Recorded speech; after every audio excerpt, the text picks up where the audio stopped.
right to keep and bear arms shall not be infringed. It is the 16th day of January 2013.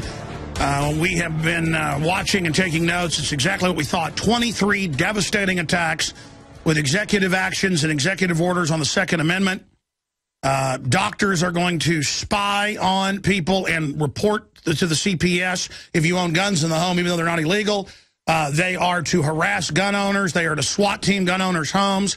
If you sell a gun to any friends or family, they're going to claim that's a felony. They're going to try to make you retroactively prove the provenance of your guns. They are going to try to put taxes on ammo. They're going to massively expand the Bureau of Alcohol, Tobacco, and Firearms so they can ship more guns into Mexico to kill more people in false flags so they can blame the Second Amendment. He's rattling this all off while pimping out poor little children that he's exploiting up there on the stage, knowing the federal government made the schools gun-free zones. And then the media hyped, hey, an option for crazies on Prozac or other drugs who play shoot-'em-up games all day, go to the school and kill people. And they're trying to put, collectively, the guilt of dead kids on us for our Second Amendment. Because they want us to live like folks do in Chicago and New York with the highest crime rates in the world, because the victims have been disarmed with thug cops everywhere, feeding on people along with thugs in the streets. Meanwhile, good cops all over the U.S. in cities and towns are saying, we're not going to enforce this. Guns make us safer. They want us to be like they are in other areas like Chicago and L.A., where everybody lives in fear, and there's, like in Oakland, big shoot-em-ups every night. Because they're a mafia. Let's go back to this thug exploiting these children when he swore to never go after our guns. Here it is. We can change as if the American people demand it. He wants to rally everybody. And by the way, that doesn't just mean from certain parts of the country. They're organizing on a jihad after our guns. We're going to need voices in those areas, in those congressional districts where the tradition of gun ownership is strong. The fight is on, to folks. Speak up. If they can take the guns, they can take everything. Important. They're going to take the pension funds. It can't just be They're going to totally bankrupt us. That's why they're militarizing the police, armored vehicles, billions of bullets. Examine ourselves and our hearts. Yeah, examine your heart. Ask ourselves. Just because you got a peace prize and you're supposedly half black doesn't mean you get to be a dictator. This will not happen. All the stupid trendies think it's so cute. Yeah, and you know what? They put themselves in the moral high ground position, knowing there's going to be more mass shootings. And if they have to, they'll stage them. Like Larry Pratt said. Responsible gun owners, if Americans of every background if they'd stage Fast and Furious, they'd stage this. They'd stage Aurora. Suffer too much pain and care too much about our children to allow this to continue, then change will come. Look at Biden. That's what it's going to take. You know, in the letter that Julia wrote me, she said, I know that laws have to be passed by Congress, but I beg you to try very hard.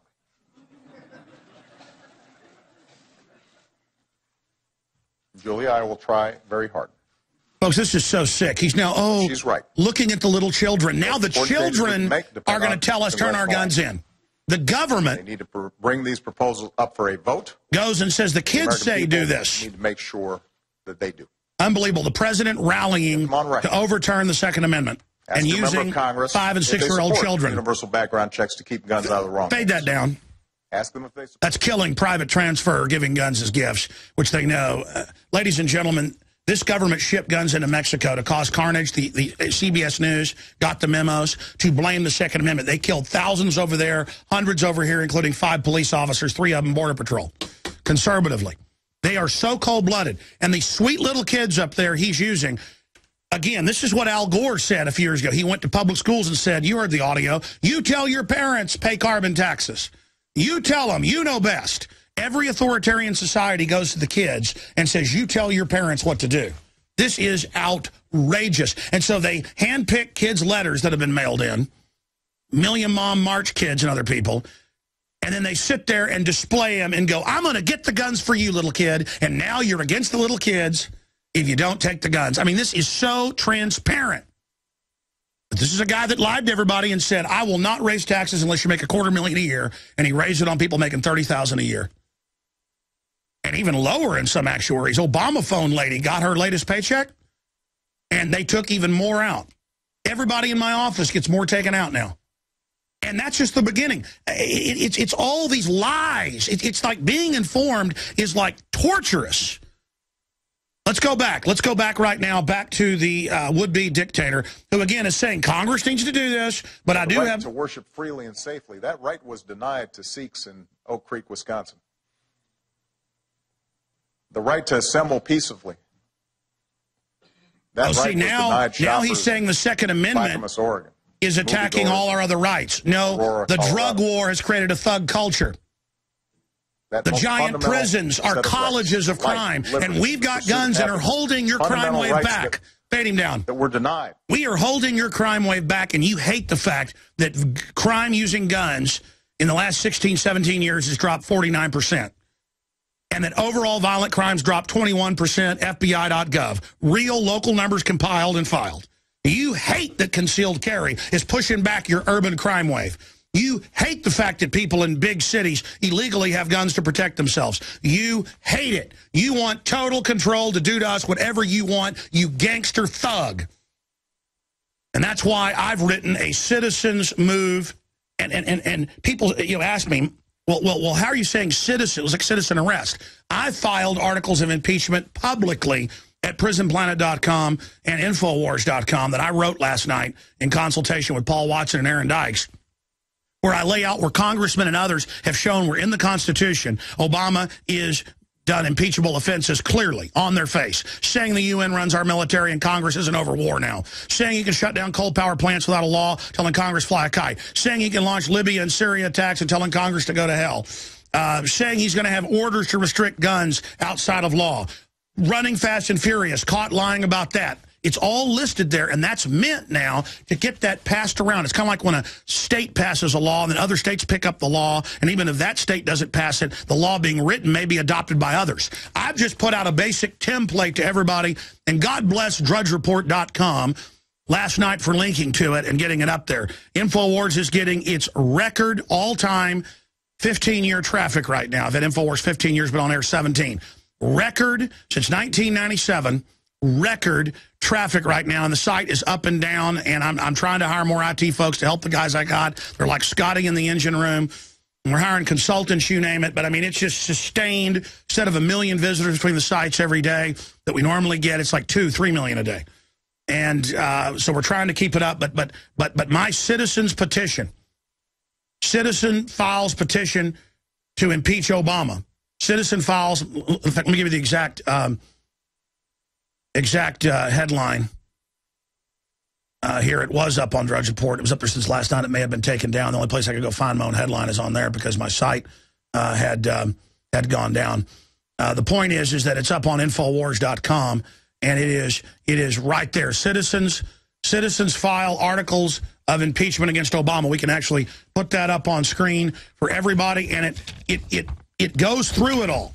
Right there, ladies and gentlemen. The government is massing armaments against us, illegally spying on us, buying billions of bullets, launching drones in the air, training kids to spy on their parents, turning the entire system on its head, going down a list of tyrannical actions and just checking them off, training the police and military for gun confiscation in official Army manuals.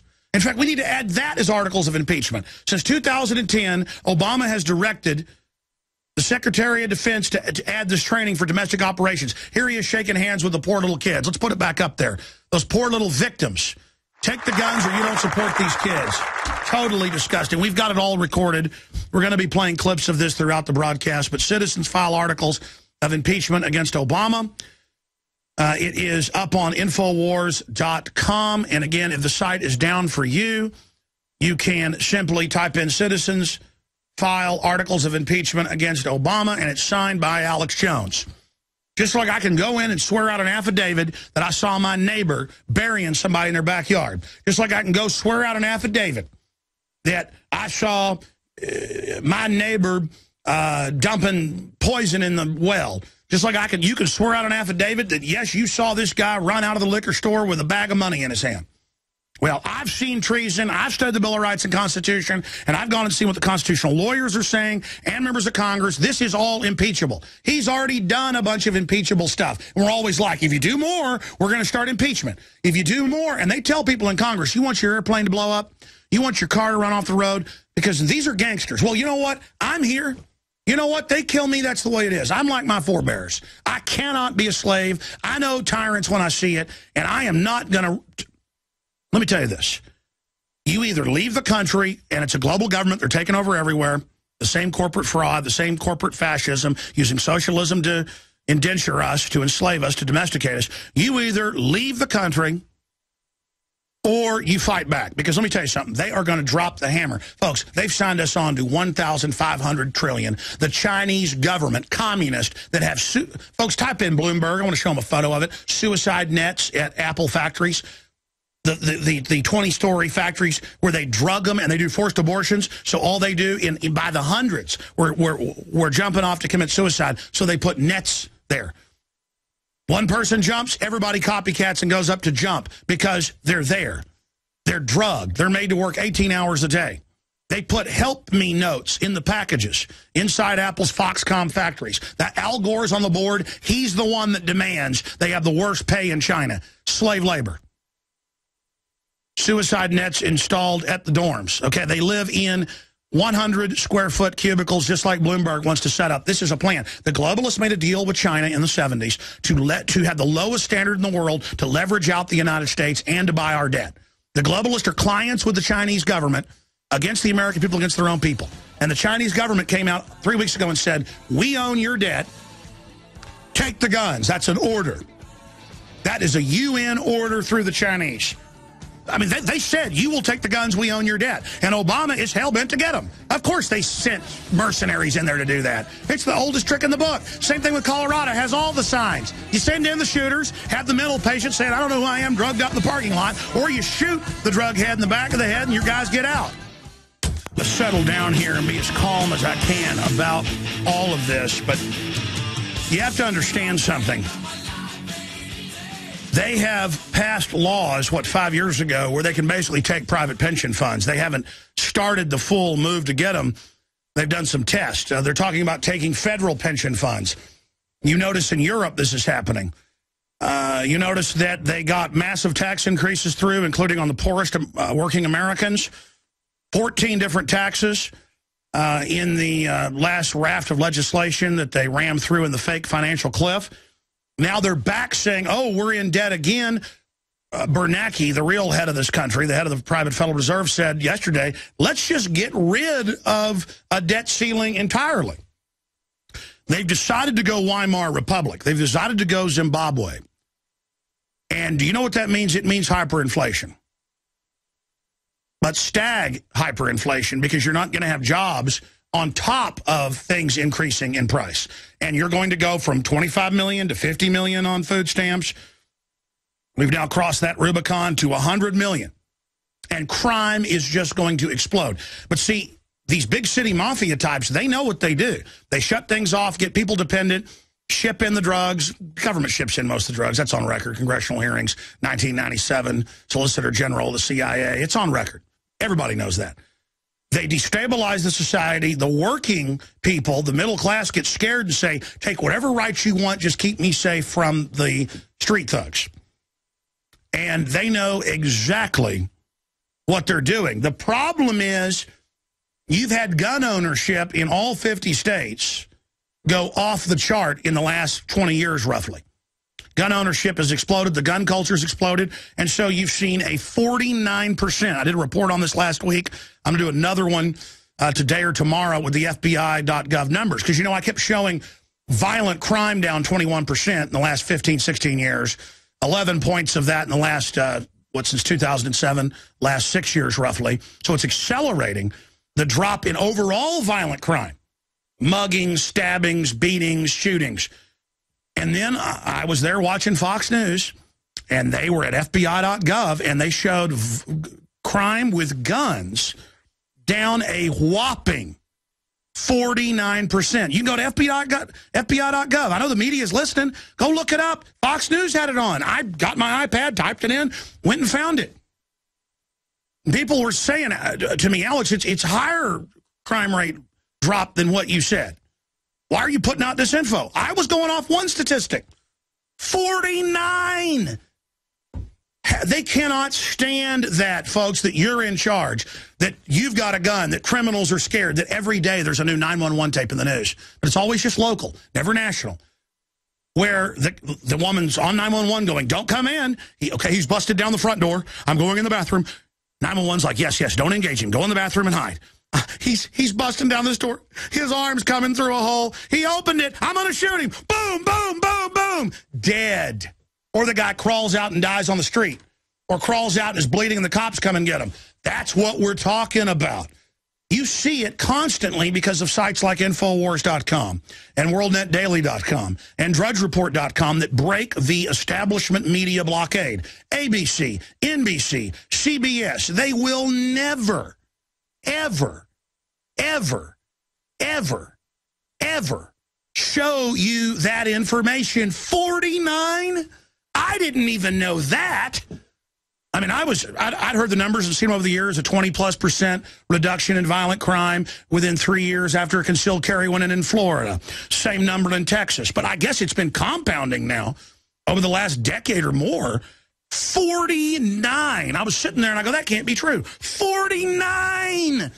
That's almost a 50% cut in crimes using guns. And this criminal is up there on TV using kids, and let me tell you, I had him faded down. It's a good thing when it was live. During the break, they were queuing it up back there. We're going to get it ready for you. It's in high def off the TV. We got to break it down to play it here on the radio and stream it on the web. Point is, we can't just instantly convert that high def. We should set up where we can instantly play high def out here once it's been taped, but whatever. The point is, you saw it. He high-fived the kids with a big, stinking smile. And Biden could hardly stop smiling. He was trying to have a serious look. And I want to do a piece on that. Alert to the real media out there. Biden, a bunch, was going, especially when he was first introducing Obama, he was trying not to smile. He was going,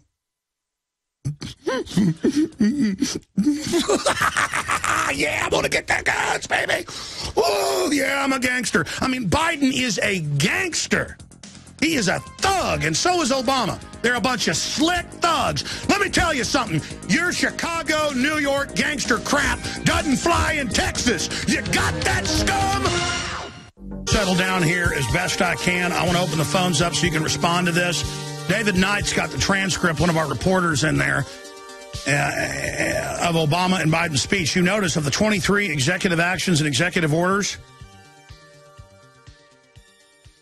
they didn't give any particulars. Well, here's the deal. If you go watch the 2-hour-long C-SPAN last week of Rahm Emanuel and others at that socialist think tank, we posted the whole video on Infowars.com a few days ago.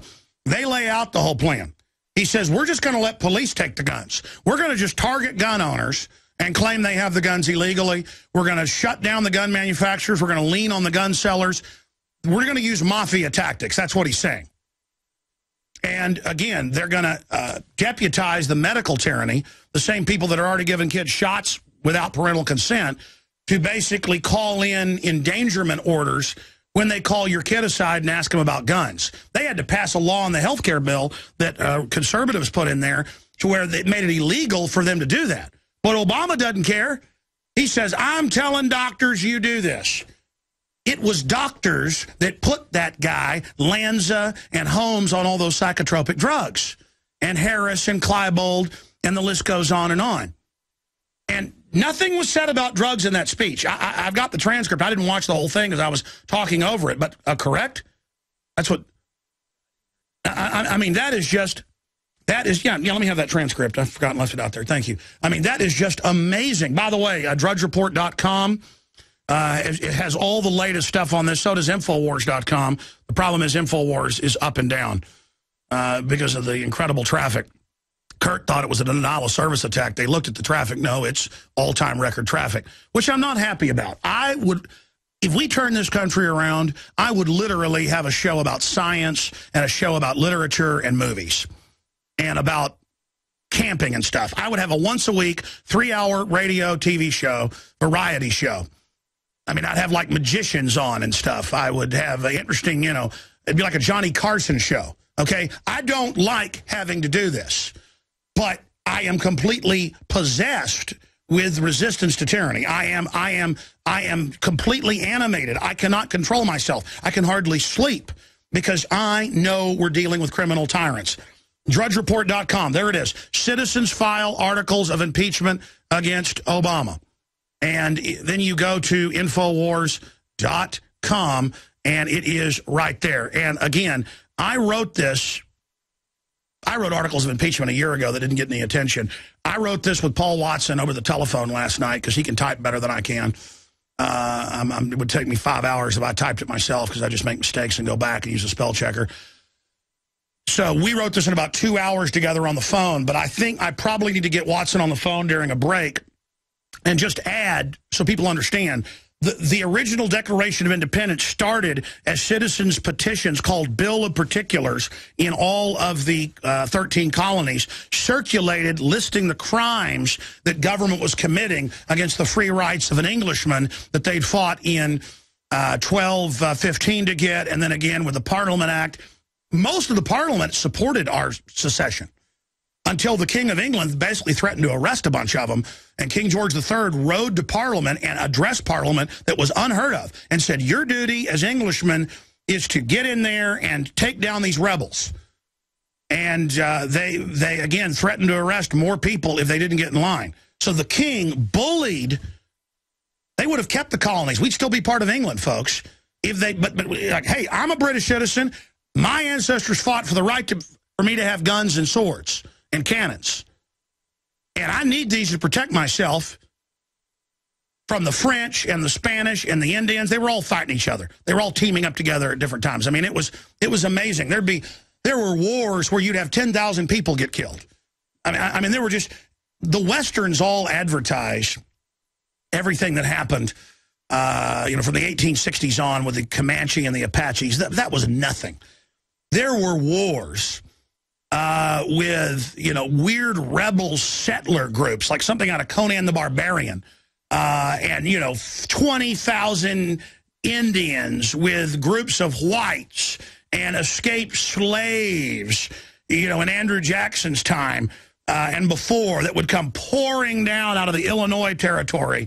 And just huge wars and whole towns and cities burned and tens of thousands dead. No one even knows this history. I mean, it was just Conan the Barbarian. They never make movies out of any of that because that's not what they wanted to popularize. Because the real history is so incredible. My point is nobody was good in that. Everybody was barbarous. Everybody was making side deals. This Indian tribe coming and saying, English, help me take out these guys with the French and I'll help you. Divide and conquer, the whole 9 yards. And the redcoats came and said, we're coming to confiscate your guns. And another thing is the Englishmen didn't like the militarized police and the checkpoints and their wives being, searched physically. And so they would go and beat up redcoats. Then redcoats would come and shoot the brigands, as they called them. And then the men would go ahead and shoot back. And then the redcoats said, that's it, people are starting to shoot back. We're coming to take your guns. Line up and turn them in. And about half the population turned their guns in. But if they were Tories, pro-king, you can keep your gun. In fact, you're now in the king's militia. Go and kill whoever you want. And it was the abuses, and it was the outrages, and it was the king's militias abusing and raping and burning and stealing and shaking people down that turned the colonies against the king and the redcoats. This went on for 15 years, roughly. Imagine you're taking apples to town for sale, and you come up and there is a government auxiliary SWAT team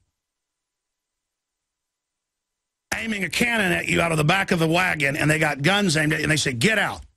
And they come and they steal your apples, and they reach into your purse, your wallet, and take your money. And you're like, I've got to have that to buy seeds for next year. That's everything I've worked for a year. And they're just like, oh, stand him up, break his jaw. And if you complained about it, they'd take your wife and kids and they'd put them in stocks till they died. A torture apparatus with your head and arms in it. You know how Andrew Jackson, you know how his mother and brother died? In a concentration camp. So he joined the rebellion when he was 11 years old and ran messages. And he wouldn't brag about it, so the history is 100% nailed down, but also snipered British soldiers. When he was 11, 12, 13, 14 years old. Okay, that's where our country came from, ladies and gentlemen. That's what our country was born out of. People's mothers tied up in a concentration camp to die. Okay? And that's where every government ends up going. In Russia, in Germany, in China, in Cuba, in England has had these wars over and over again. The reason the British are so polite is that it goes back to the age of chivalry in the 15th, 16th, 17th century. If you were rude to someone, and it all came out of the Enlightenment and people becoming free, it was, I don't care who you are, you insult me, you be a lord, you be anybody, you're going to get in a fight with me, I'm going to call you out, and no one's going to associate with you ever again if you don't pull your sword or walk your 20 paces, and we're going to fight to the death right now. Okay? You just insulted me. You just acted like a tough gangbanger. Get out in the street. Somebody's going to die right now.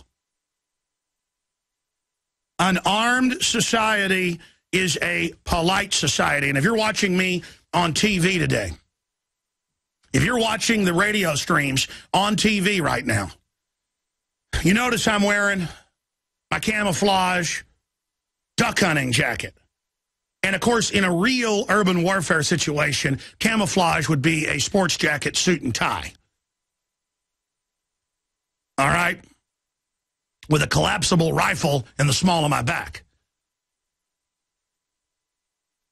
I am not an offensive military person, even though I have the basic skills of a rifleman, passed on since the founding of this country and before. But the point... The reason I'm wearing camouflage and the new T-shirt that we're selling, that, by the way, has blown away any shirt we've ever sold, it's an AK-47, says, come and take it. What my ancestors said at Gonzales, Texas, you come and take it. You want to take our guns, Santa Ana, you come and take them. That was only 50 years or less after the Revolutionary War. And it says inside the AK-47, the right to keep and bear arms shall not be infringed. Boom. That is the all-time bestseller, and you support our InfoWar. It's a war bond. It's got Infowars.com on the back. Wear your colors proud. Meet like-minded patriots. And let me tell you, the reason I'm so focused, the reason I'm so angry, is also I am risking my life, my treasure, my name, to be out front and say, let's have the Second American Revolution, have the states secede, pull out, re-upload the Republic, which is in the Declaration of Independence. It's not our right, it's our duty to absolve the government and then create a new one. Well, we want our republic back. So you're not real. You're globalist sympathizers. You're Vichy French to the Nazis. Get out. We re-upload the republic. And I've had top constitutional lawyers that advise Congress, that advise Ron Paul, Harvard lawyers on. They agree with my analysis, okay? Because it's not my analysis. It's 1776. It's Declaration of Independence. It's July 4th. It's everything. But I got to tell you, it's inbred. All these Texans that you see, like Stockton and Toth and all the rest of them, I've gone and looked into these people. They've all been 5, 6, 7, 8 generation Texans who were the very front line of the most radical, violent, but smart and aggressive, adventurous Americans in frontier expansion. And some of the most vicious ongoing wars went on here. Indian wars, you name it. And so it's not a macho thing that Texans are saying. And notice it's Texans saying, hey, it isn't happening. It's that it's genetic. I don't care if you're black, white, Hispanic, who you are. If you're a Texan and your ancestors go back, you are hot-blooded and you're ready because your ancestors were willing to be in the violent frontier. You know Pancho Villa. There was a long civil war in the north of Mexico. The Mexican government tried to take their guns. And what was it, a 10-year civil war? Killed hundreds of thousands of people, it's estimated. It was incredible. Because up in the north of Mexico was just as wild as Texas. People are like, you're going to take my gun when there's wolves and coyotes and bandits and everybody? You're not taking my gun? And the central government said, we are going to take your guns. There was a civil war in Mexico, a couple of them. You know what? They didn't win. Mexico didn't win against Guatemala, and they had guns. That's why Guatemala's Guatemala. The point is, everybody wants their guns. Because, folks, it's bold that he's going after the guns. And he wants the moral high ground. They're going to stage something else. White House readies 23 executive actions developing press doctors to ask patients about guns at home, healthcare providers to offer gun safety tips, counselors in schools. It'll be a big gun demonization thing where kids say bang, bang with their fingers, have a Nerf gun. They shut down whole, blocks and arrest the kid. I mean, at least $4.5 billion in new spending to demonize and prosecute and harass gun owners and hold us up like we're child molesters, which is what the Attorney General said they do. Ignores violent movies, video games. Pro-gun senator vows to push new gun laws. See, there's all these disgusting defections. White House releases letters from pleading children and then high-fives them. They couldn't help but smile. Hospitals to stop delivering babies because of Obamacare. Man, that's incredible. Look at this. NRA plans fight of the century. Citizens file articles of impeachment against Obama. Again, that's top right-hand side of drudgereport.com. Easiest way to find it. Get it. And again, I'm going to call Watson during a break. And I'm going to basically add the point at the top so that laymen out there don't understand that I've had constitutional lawyers on that agree with this premise. You've got to first put out what's impeachable, and then we link to proof and lawyers and news articles admitting it's impeachable. I mean, him becoming the head of the UN Security Council, which they admitted on the news, violated Article 1, Section 9 of the Constitution, to serve a foreign power or to hold another office at the same time of government. Totally illegal. I mean, it's a felony. Article 1, Section 9, boom, got you right there. Boom, got you right there. I mean, we got you over and over again. It'd be like a cop driving by and seeing somebody cooking methamphetamine in their front yard in a bathtub. And you can smell it. You walk up. Is that methamphetamine? Yeah, it's methamphetamine. Boom, you're going to jail. I mean, it's an absolute red-handed. It'd be like catching Jerry Sandusky in the showers raping a kid. Of course, he didn't get in trouble because it was a giant pedophile command base. But the point is, that's what it's like. I mean, it is in the act. It is caught in the act. Like, caught in the bank with the gun, saying, give me the money, and an off-duty cop pulls a gun or a concealed carry person and says, hands up, and you got security cameras, you got witnesses, you got everybody saw it for God and country. You were in there saying, give me the money or I'm going to shoot you. Boom, you're going to prison. There's no doubting it. Okay. All we've got to do is, see, this is what dictators do. Hitler did it. Others have done it. Lenin didn't grab all the power right away. They slowly get away with whatever they want. They slowly do whatever they want. And listen, even in East Germany, one of the greatest police states ever, they had all these great rights and liberties in their constitution, just no one followed them. And it took citizens not complying, saying no, criticizing the system, whisper campaigns, supporting good police, going against bad police, until it finally just collapsed.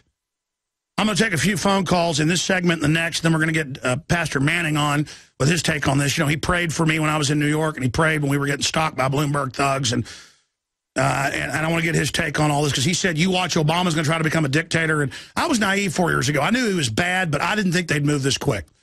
And then we're going to have Representative Steve Toth, or Toth as he pronounces it, on, who I just saw on, and that is somebody who needs to be in Congress. He's state rep. I just saw him on Wolf Blitzer when I was in the coffee room for about 2 minutes. And, I mean, he was well-spoken, had incredible demeanor, looked super sharp. That is what we need. And he explained, look, I don't care if you pass laws in Congress saying you can take the guns. It would take an amendment. And even that would be unconstitutional, because it only points out on a right that already exists. We're not going to put up with this. And Texas is going to nullify this. And Wolf Blitzer's like, you can't do that. Oh, really? How come all these states then let the illegal aliens be not arrested? Oh, he knows what he's talking about. And I haven't talked to him yet, but it sounds like he's a listener. So, again, that's what I'm doing here. Let me tell you the real power of this broadcast, by the grace of God. For all my problems, I am a real person who loves liberty and is willing to die for it if it takes that. And I'm on the line here, and the info I'm putting out more and more is getting to other people, and that's exactly what's happening right now, thanks to drudgereport.com. Citizens file articles of impeachment against Obama. And I need to write a first line in there that I'm going to add, just explaining this is how our original Declaration of Independence started. They were Bill of Particulars passed around showing the usurpations and crimes. This can now be picked up by Congress or added to. Well, the globalists have really gambled. Child was mentioned 49 times, and drugs were mentioned 0 times, when the drugs are the main cause. The main cause, guaranteed, on record. And Representative Steve Stockman, if Obama violates Constitution, a lot of people will call for his impeachment. NRA ad we're going to be playing. Obama is elitist hypocrite. Toll-free number to join us, 800-259-9231, 800-259-9231 for you to respond to what the globalists are doing. I just want to say this. I want to thank God for my provision and protection, and I want to thank all of you, the listeners, and I want to thank our AM and FM affiliates, because I know reality is a crazy thing, and I know it sounds wild to even have me on the air, and I appreciate all of our stations. We're getting a lot more by the grace of God. I want to thank the real media, not the state-run media, that have helped us over the years. George Norrie really helped us get to a higher level. DrudgeReport.com just obviously resonates with our analysis, and it's just turbocharging. It's not even the word, what we're doing. Probably get me killed if this keeps going, but whatever. At least we're going to beat the globalists, because, I mean, can you imagine? It's like Alex Jones and Infowars.com. It's already a force with a giant rocket strapped to its butt. And so I'm like Wile E. Coyote, you know, on top of the big rocket, lighting the fuse, or Matt Drudge is back there. So I want to thank you for loving liberty. And listen, when it's all said and done, I know we don't do this because of ego. We do it because we don't want to be slaves. It's our instinct to get really upset about a bunch of lying crooks trying to disarm us. But when it's all said and done, the people that have fought this tyranny, none of us are perfect. But the folks over at WorldNet Daily, people like Drudge and his crew, my crew, man, there's so few. I mean, I've got to be honest, there's so few that really are hardcore, that really know what's going on. He's not perfect in many ways, but he defends the Bill of Rights. Michael Savage. I mean, there's just not many. Glenn Beck, you know, does nasty stuff to me on the side, but he does a lot of good work. So, you know what? As long as he doesn't say Ron Paul supporters should be arrested again, like he said 4 years ago, I want to bury the hatchet with Glenn Beck. It's just, I say that a lot, and then he comes out and says I'm a fascist. But you know what? Fascists wear fancy suits. They don't wear camo. The devil comes as an angel of light. The devil comes acting all fair and friendly and beautiful. But can you smell the stench of death? I mean, listen, this is so real, folks. We've got to circle the wagons if you want any future. And the issue is we resonate with the public, but the public that's awake and has street smarts. And when you look at the general public, I mean, they're putting out all these fake polls saying only 15% want to keep their guns. Pure bull. I've got scores of scientific polls where the vast majority are pro-gun. The gun culture's been taking over. But people emotionally, when they say, if it stops the death of little children, would you want more reasonable restrictions? And then they call telephone trees of people they know have answered questions before. That's how Rasmussen and all these guys work. And they call up the welfare lady and say, do you want less gun violence? I sure do. Take the guns. It doesn't matter if 99% said that I had to be fed to the sharks for no reason. You can't do that in a republic. We're not a pure democracy. The Greeks had a pure democracy for a while in some of their city-states. They'd have a bucket of white rocks for a yes vote, black rocks for a no vote, and the voters would go and put their rocks in there. Only the upper gentry got to vote, but that was a democracy of the elite. And who doesn't like what Aesop just said? I don't like it. Well, the rocks say, 90% of the rocks say, Aesop, we're going to throw you off that cliff. We're going to make you drink hemlock. I mix them all together. Most of the famous philosophers you hear about were killed. You know what? We don't like what you say. You're going to die. How's that sound? See? Because the pen is mightier than the sword. But when they come for the sword, you know they're dropping the hammer. We're taking your calls now, and when Pastor Manning and when the state rep comes on, who's been fighting the globalists. Most of the resistance right here out of Texas, Wyoming, a little bit out of Tennessee. And it's all people who know that their ancestors fought to protect the Second Amendment. And there's resistance out of Kentucky. There's resistance out of Oregon. Let's go to some phone calls right now. Remember, folks, if we beat these people, you're all going to be remembered as the next generation of founding fathers and mothers. I mean, this is the same kind of battle against even more evil people. I mean, and the King of England was a cupcake compared to what we got. Patriot Poet in Michigan, you're on the air. Yeah, Alex. Go ahead, sir. Hey, this is Google Bomb guy, man, from Michigan. Yes, sir. You're the guy that came up with the idea for the Google Bomb. Yes, sir. How you been? I had to take a break, Alex. Things got so crazy. But I got back as a member. I can't get on the site. Prison Plan, it's just jammed up. I'm listening. I had you on through InfoWars. That's the only way I could get a feed was to listen, and I'm a member on prisonplanet.tv. Well, I'm sorry. You need to send a customer service email over there, and they'll try to get back to you on that. Sometimes we've changed the configuration of it. It works a little bit better, but thank you for the support. Listen, we're going to run out of time real quick. It's good to talk to you, like we're sitting around here at the gas station on the bench, but do you got any comments about what's just been announced and happened? Yeah, what I want to share with you is how far they've reached in, not just only with the Second Amendment, but a total takeover. I want to show you how far this tyranny has reached in. This happened this morning, Alex. I got to share this with you. The big conglomerate in Michigan for energy is DTE, or was Detroit Edison, right? Well, they've got this program running where they'll come in your home and they'll change all your light bulbs out to those Energy Star compact fluorescent light bulbs. No. And then later, they come by law, and you get fined if you don't have those light bulbs, and then it's forced home inspections. They're just getting you used to it. Right. Well, that's it. They tried to walk. Listen to this. With the maintenance man, they came trying to enter my girlfriend's apartment without her permission. They had the key. They were with the maintenance guy with the keys to their apartment without even calling her. And they tried to just literally walk in. No, listen. We're about 5 years behind Australia and England.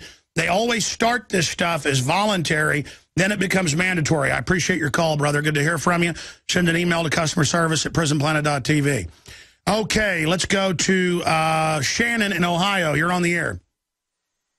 Yeah, I'm here. Go ahead, sir. Yeah, I've been listening to you for about 5 years now, Alex, and I woke a lot of guys up. I wasn't being a freak. I come at them slow just to open them up a little bit, and I bet with just me reaching out, I probably touched like 2,000 people. I've got some guys that are ready. We're all sitting back waiting. We're all fathers, you know. We take care of our kids, and we're ready. We know that, you know, we all got to stand up. I've been a boxer my whole life. I've fought professional fighters. All I can tell these guys is don't be scared. Once you break the ice and stuff hits the fan, just be ready. And trust me, the spirit of our founding fathers will be with you and give you the strength to see you through. Okay? Well, that is the good part about a fight. Not that I'm a professional fighter, but it's like that in anything. You're concerned until it starts. But, boy, once it starts, it's like a duck to water, isn't it? Yes, it does. It's just your body takes over, and you're capable of doing so much that you just got to break the ice. Don't be scared. Don't be scared of anybody, because I tell you what right now, I'd rather stand and fight than get down on my knees like a coward and let them do what they want to do. Well, here's the deal. They're not well-meaning, reasonable guys that want to take guns for little kids. They have those little kids up there to make them look like good guys. These are mafia scum that have sworn to get all our guns to make us slaves. And listen, I know you're ready to physically fight. Put that energy, like you already said you did, my brother, into InfoWar. Redouble, redouble, redouble again, waking people up. You are the Paul Revere. You are the resistance. God bless you, Shannon. Good to hear from you. George, Andy, Bill, Chris, your calls are all coming up. And Pastor Manning as well. I am committed. Give me liberty or give me death. And now we've got police chiefs, sheriffs all across the United States, from Texas to Washington State to Kentucky, sending letters to Obama saying, I am declaring a declaration of independence against your tyranny. I will not follow unlawful orders.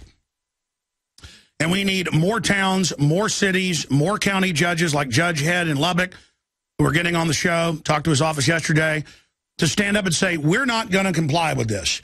And when Wolf Blitzer and people say, well, you've got to comply with whatever the federal government says, why, Obama's the second coming of Abraham Lincoln. Notice they've been saying that for 5 years. And I said because they're getting ready for insurrection in the states. And now they're saying, yeah, he's going to be Lincoln. He's going to do whatever he wants. They want to cause a physical civil war. I got an idea. How about we have an info civil war? Okay, how about we stand up and say no? Just like what Pastor Manning did last year, where he had a public trial that got a lot of the news, laying out Obama and his criminal activities. People go, well, what's the point of his citizen's trial? You put publicly out there what the person's done. Many times people write a book exposing some criminal thing someone's done, and years later they get brought to justice.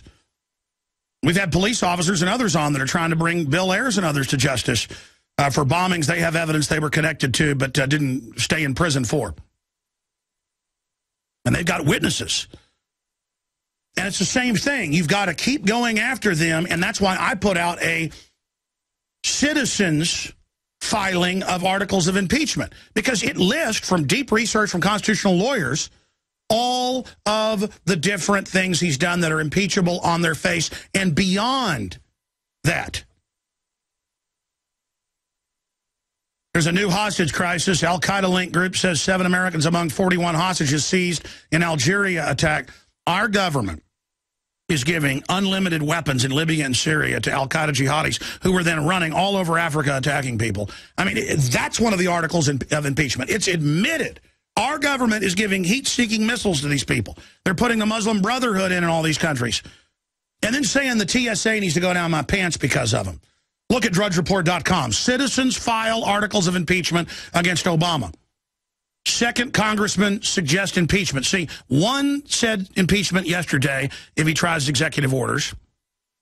And see, notice Obama made all these announcements, but he won't say what the particulars are. Well, guess what? We've written the articles from the different Democratic Party meetings they've had with Emanuel and Attorney General Holder, and they've said what it's going to be. Okay, so he's going to do executive orders on ammo, on importation. I'm going to go over that after Pastor Manning leaves us because I don't want to hog the time we've got with him. But citizens file articles of impeachment against Obama. I put out the fact that I'm a citizen, Alex Jones, signed by me. I'm putting out in the court of public opinion in the decade leading up to 1775, 1776. That's what the colonies did, is they circulated petitions to government saying you better stop, you better stop. So I'm putting out what you've done. I have a media platform like a newspaper, and I'm saying you're committing crimes. I want you impeached. My name's John Hancock. My name's Alex Jones. And I don't want to be a founding father in rebirth of the Republic. I'm just doing my job. But believe me, all of you fighting these tyrants are the John Hancocks, are the Patrick Henrys, are the Sam Adams. All of us that are in the media are like Sam Adams. The folks at the Drudge Report are like Sam Adams. The people at WorldNet Daily are like Sam Adams. We're like Sam Adams. You're like Sam Adams. We've got to hit them with the info war, the truth. Now, I give you James David Manning, a chief pastor at the ATLAH World Missionary Church, reaches millions of people every month online in a big church there in town, and has a huge soup kitchen program that's non-government run for the citizens of the area. And, of course, they attack the welfare state. That's why the establishment hates them. On the 123rd Street, New York City, and has been ATLAH since 1981. And he's a very well-spoken gentleman and very knowledgeable. I didn't think Obama was as bad as he was saying 5 years ago when I had him on, and then 3 years ago. But it's certainly starting to get really scary. And he prayed for me, and I appreciate that, when we were in New York. And he prayed because what he laid out is exactly true, and I want him to repeat that. Because I had that same feeling before I saw his video. I had this thought. God laid it into my mind, my spirit. Hey, buddy, you're anti-gun. You're fighting the anti-gun guys. They will use a anti-gunner to kill you, a crazy, to then say, see, even this pro-gunner got killed by somebody with a gun. And he said God laid that upon his heart. So I wanted to get him on to talk about this and give his basic take on what's happening. Pastor, thanks for popping in with us today. Listen, Alex, thanks for having me today. Glad to be on your broadcast. Well, I've been ranting and raving. You've just seen the speech, high-fiving, using kids. What is your take on what's happening? Well, there's several things that's happened. Let me just point up the fact that I am convinced that the CNN conference that they had, or the interview that they had after you were being on there with Piers Morgan, was a direct attempt to suggest to some crazy loon out there to take you out. I'm confident of that. And that's the reason why I prayed. And I think all Americans need to understand what they're trying to do. They want to silence you. You have become the voice for patriots and Americans, for gun owners and Americans, for the Second Amendment. You are indeed the spokesman for that. I'm surprised that the NRA has not called you over and enlisted you to help them to protect Americans and their rights to own guns. You are the spokesman for a well-armed militia.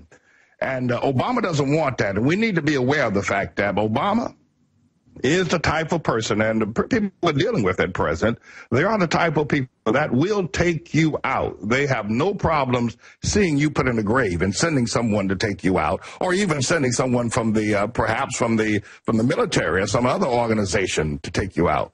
So that's the reason why I prayed, Alex. Now, you asked me another question a few moments ago about what's happening with Obama using children as a shield, like Saddam Hussein did in his conference today. Is that what you're asking about? Yes, sir. Yeah, well, that's what he did. I think that he's tear-jerking the American people, tugging at their heartstrings by putting those children up there and using them as pawns. It looked like a chess game with Obama being the king and Joe Breakdancer Biden being the queen, and those little children being the pawns around him, pushing forward his executive orders on gun control, taking our weapons. That's what that was all about today. How did you know Obama was going to be so bad? Because I mean, I didn't support him, but I didn't imagine he was this evil 4 years ago. You know, one of the things, Alex, I tell people all the time that I am a spiritual individual, and a lot of people have problems with that. Some people are able to understand it. But I saw spiritually, Alex, in this man, the depths of the evil that he represents, and that what he would do to this nation. And I began to scream as loud as I could when I first saw him appear on the scene. And then as he moved closer to winning the office of presidency, although it illegally, and the hysteria around him, I saw that this is an evil man. And Alex, it ain't over with yet. It ain't hardly over with yet. We have a lot more evil coming from this man that we have to endure. But I can say this, I'm confident that we will prevail, that he will not win. We will get the victory in this process, but it will not be easily won, and it will not be for the faint of heart to persevere against what Obama is trying to do to us as a people. Did you notice that that Biden could hardly stop smiling? He was fighting smiling, and Obama was trying to act sad, but he acted like that, you know, he was at the Kentucky Derby in front row seats. I mean, he acted like a pig and you know what. Well, I think that Biden finally feels that he's given us some recognition, something that will give him a legacy. I'm not sure exactly what Biden was up about today. Obama was very coy today. He was not his usual ebullient self, and he wasn't quite as arrogant today as he normally is as well. I'll have to look at that again to see and really read what went on there. Well, I saw the cover. He was acting coy, but in the eyes, he looked evil. I mean, and in fact, we're hearing more of this from his people. You saw the nice Obama. Now you're going to see the real Obama. Well, that's the thing. I think this so-called second term that he is employing, that we're going to see the real Obama. We're going to see really what he's made of, and the evil. I don't think he's going to make any attempts to hide anything. I'm not surprised that he's not probably promoting Muslim Brotherhood and Islamic ideas more. We're going to see who he really is in this. I saw this 4 years ago. It's amazing. We're going to go to break, but I want to ask your take on ways to oppose him and to push for an impeachment. I mean, don't we need to list all the impeachable crimes he's committed and really press Congress to start the impeachment trial? Well, you know, I had a CIA Columbia Obama sedition and treason trial regarding his forged certificate of graduation from Columbia. I explored in depth, Alex, his participation with the CIA, with the Mujahideens in Afghanistan when the Soviet Union invaded them back in 1979, I think it was. I went through that step by step, and I discovered that Obama... Stay there. I want to talk about this. You got a federal visit. Looking back. Pastor Manning is our guest for one more segment. I want to get him back in the next few weeks for a full hour. ATLAH.org is his website, ATLAH. In the next segment, we are now analyzing the vague statements of Obama, but they track and follow exactly what we thought in the proposal. I have this from the Washington Times, where they're just going to take guns whenever they find them in your car, or even if they're legal, and you have no warrants, and then they're going to decide if you get them back, and it's the no-fly, no-buy list. It's just they're just going to put you on a no-gun list. And it's official. DHS to expand and formalize coordination on gun control efforts. Homeland Security is the takeover arm, and it will now be used to go after gun owners. Okay, Pastor Manning, you got cut off by the break, and you were getting into the public trial you put on to demonstrate all this. It's the same thing with a move towards impeachment, getting behind congressmen that are talking about it, getting the points out about why we should impeach. We've got to get on the offensive. What is your take on ways to turn the tide? Because these guys are coming for us. Well, you know, the impeachment idea is a good idea. Whether or not we can succeed with that is the question, because, you know, the Senate has to approve of it. And the Senate is right now controlled by the Democrats, Harry Reid. And so I'm not sure you're going to be able to actually put an impeachment through on Obama, but it will be at least something to keep the nation aware of the fact that this man is indeed evil, and probably force him to make a move, or force the American people to just outright reject him, no confidence in him, whether the impeachment goes forward or not. So I think the action is a good action. Absolutely. Well, you know, nobody thought the Senate was going to go after Nixon, but then they got the votes. It never even had to go to the Senate because they had the hearings in the House. We need real fast and furious hearings. We need real hearings on the psychotropic drugs. We need real hearings on all of his insider trading and the Democrats' insider trading. We need to get on the offensive with these guys. Well, yeah, you're absolutely right. And that's the move I think is most important, that we go on the offensive. Right now, we've been defending against the thing. He comes out and does something, and we react to it. Well, that needs to stop. It needs to stop immediately. And we need to move against him confidently, not being afraid of all the stereotypes and all the things that have protected him over the past 3 years. So offense is indeed the defense that we need to employ against Obama at this time. Why do you think they're in such a hurry to get the guns? I mean, the Germans are demanding their gold back. We know that they're raising taxes. The economy is going to crater. I mean, what is Obama's end game? I think the economy getting ready to crater is perhaps one of the pressing reasons why Obama wants to take the guns, because we're going to see ourselves in another year or so out in the streets begging for bread, or at least the economy being so cratered that people will be unemployed, and people will be ready to take to the streets. So that's the reason why he needs guns out of the hands of people. But the other thing, Alex, I told you that when I was on your broadcast, I think 3 or 4 years ago, that Obama does not want to give up this power that he has. And unlike any other president, he's closer to and employs more power than any other president in the history of this nation. And he very possibly sees the opportunity to stay in office as long as he possibly can. Martial law is one way. And if calling for martial law, he can't have guns on the street. So take them out of the way right away, remove that obstacle, and then deploy the other kinds of things he wants to do. You know, a congressman has pointed it out. You pointed it out so eloquently about Obama's the king, Biden's his queen, the little kids are pawns. We've got to come up with a 3D graphic of that or something for the nightly news, Pastor. But, I mean, I think Obama's got a problem overreaching, using these little kids like pawns. I mean, this was a sickening display. That's exactly the kind of stuff Saddam Hussein pulled. Normally, I can stomach a lot of stuff, Alex, and when Obama has crowds of black people or Hispanic people or whoever behind him, women or whoever, I mean, I can deal with it. It's just politics. He's promoting himself. They want an opportunity to be there. But this was a terrible misuse, a bastard misuse of these children today, and calling their names and using them to promote his diabolical plans, I thought was just off the charts. Well, you're right. Again, Pastor Manning, we've only got about a minute left. Anything else you think is important to add for folks?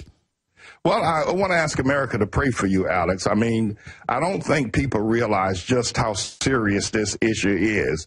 Obama wants our guns. He wants this nation. He wants to trash the Constitution. And you are a powerful voice that have fired up the American people. And people need to stand with you. They need to pray for you. That God will sustain you through this battle that's ahead of us. So my one request before leaving today is that all Americans would bow their knee and their heads in continual prayer for your safety and your abilities to keep doing what you're doing. Wow, thank you, Pastor. We need to pray for you as well and for everybody fighting against evil. But I know it's the prayers that are sustaining me. From the bottom of my heart, I feel that connection with you, Pastor. Thank you, sir. God bless you, sir. God bless you. Man, we'll be right back with State Rep who's fighting. Ladies and gentlemen, we're joined for the balance of the hour. And then I promise, everybody holding, we're going to get to all your calls for the entire third hour and cover this foggy legislation. But it's not foggy. And so I have this huge responsibility. I've got to go back to all our articles we've written the last 2 weeks, well, even before that, the last month, where we went back through Handgun Control Incorporated and these different meetings they've had that have been on C-SPAN with the Attorney General and others, and they've laid out what they're going to do. And they're just going to pull over gun owners and harass you. They're going to raid people's houses claiming you've got illegal guns. They're going to just say, we say you're mentally ill, you can't own a gun now. They're going to upwards of $5 billion additional funding to harass gun owners. They're going to try to ram through legislation to physically make you turn them in. Dianne Feinstein has that. And it's totally, absolutely unconstitutional.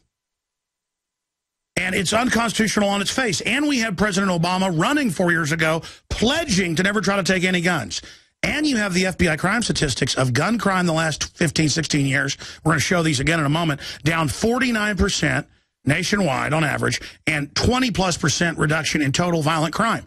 I mean, the big secret is crime where guns are used is going way down. But I don't want to hog the time here. Representative Steve Toth joins us, and he's made national news coming up with a legislative plan to battle back against this, and for the state of Texas to not recognize unconstitutional federal laws, even if they tried to just to explain to people, because I was watching him on Wolf Blitzer, and he'll be able to elaborate on this. Blitzer was interrupting him, acting like it was just preposterous.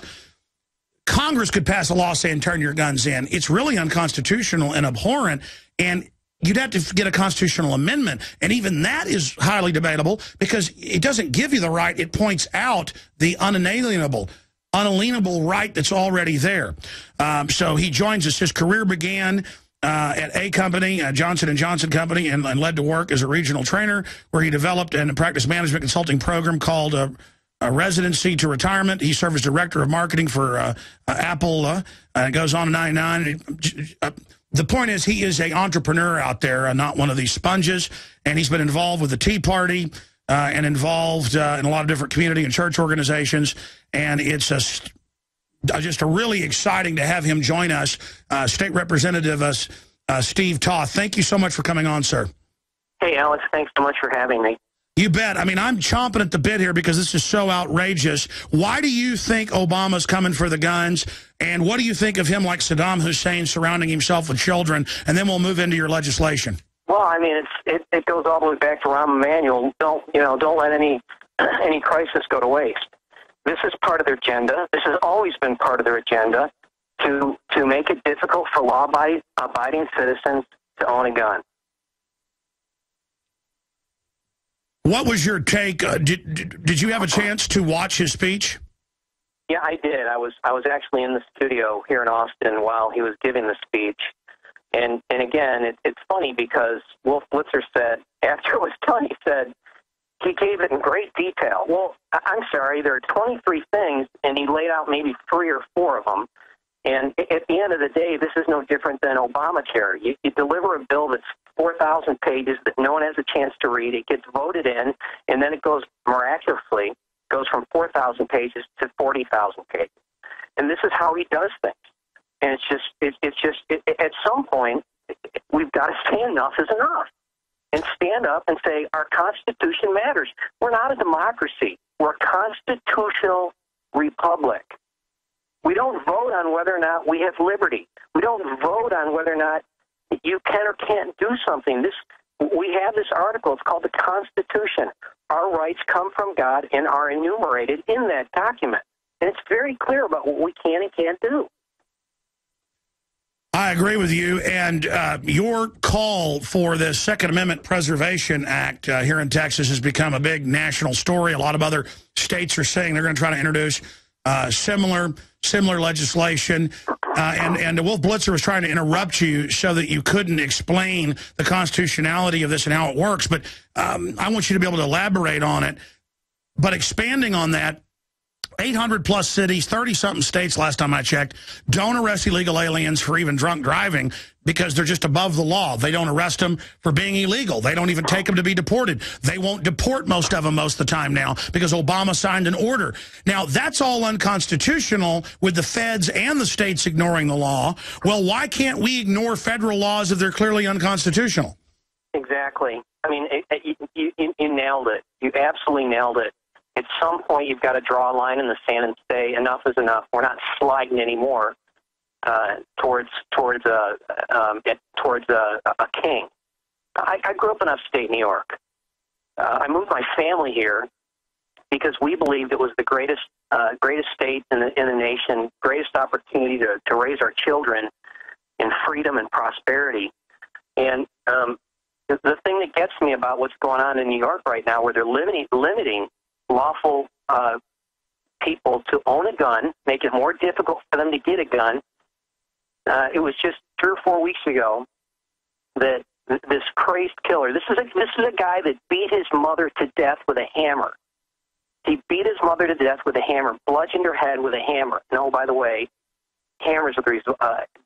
More people died from being bludgeoned with a hammer than any kind of rifle, let alone an assault rifle. But that's right. He beat his mother to death with a hammer, and then the libs in New York sent him to jail, where they promptly let him out. They promptly let him out. What did he do? He set his house on fire a few weeks ago, shot 2 volunteer firefighters, first responders, people that give their lives to save others. He shot them like a coward that he is. He shot them dead. And what does New York State legislation do? Rather than getting on TV and saying, "Boy, we blew it. We haven't made it tough enough on criminals. We should have locked this guy away and thrown away the key. We should have put legislation in place to ensure that this guy would never see another sunset again." Instead, what do? It's this baloney. They go and create legislation that has nothing to do. This guy got this gun illegally. He didn't buy it at a gun show. He didn't buy it at a shop. This is a stolen weapon. It just, we don't want to have a real discussion about what to do. We just want theatrics. We just want games, and it's just another opportunity to erode our rights. I agree. State Representative hailing from Texas, Steve Toth, is our guest. And we're going to give you his website as well, as if you want to get behind him and support him. But here's the bottom line. We either get on the offensive like you're doing, or it's over, because they are going to use these dead children. They are going to wrap themselves around this tragedy.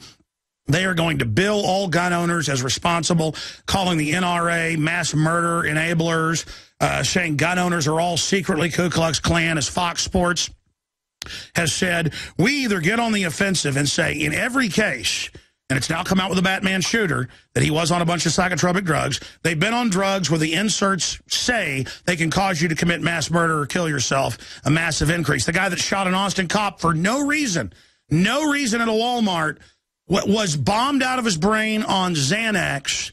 He was a Xanax addict, taking more than what you're even supposed to. I mean, I've known people on Xanax. It destroys their lives. I mean, I've talked to doctors who will not prescribe it.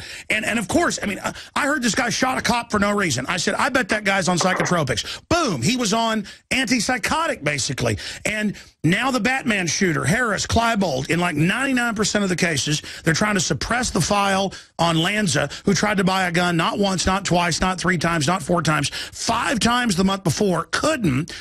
His mother had gone through some of the strictest gun laws in the country to get these semi-autos, if you believe the story. And again, they ignore all that and say, because a guy that murdered his mother with a hammer went and got an illegal gun and shot people, I've got to give my guns up. Because a guy went and killed his mommy and went and it's always devil-worshipping goths on drugs. I mean, if anybody needs to be profiled, it's these guys. Instead, I've got to lose my rights. So what about getting on the offensive here?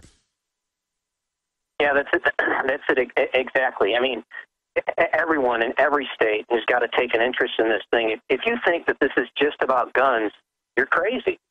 This is about eroding all of your rights.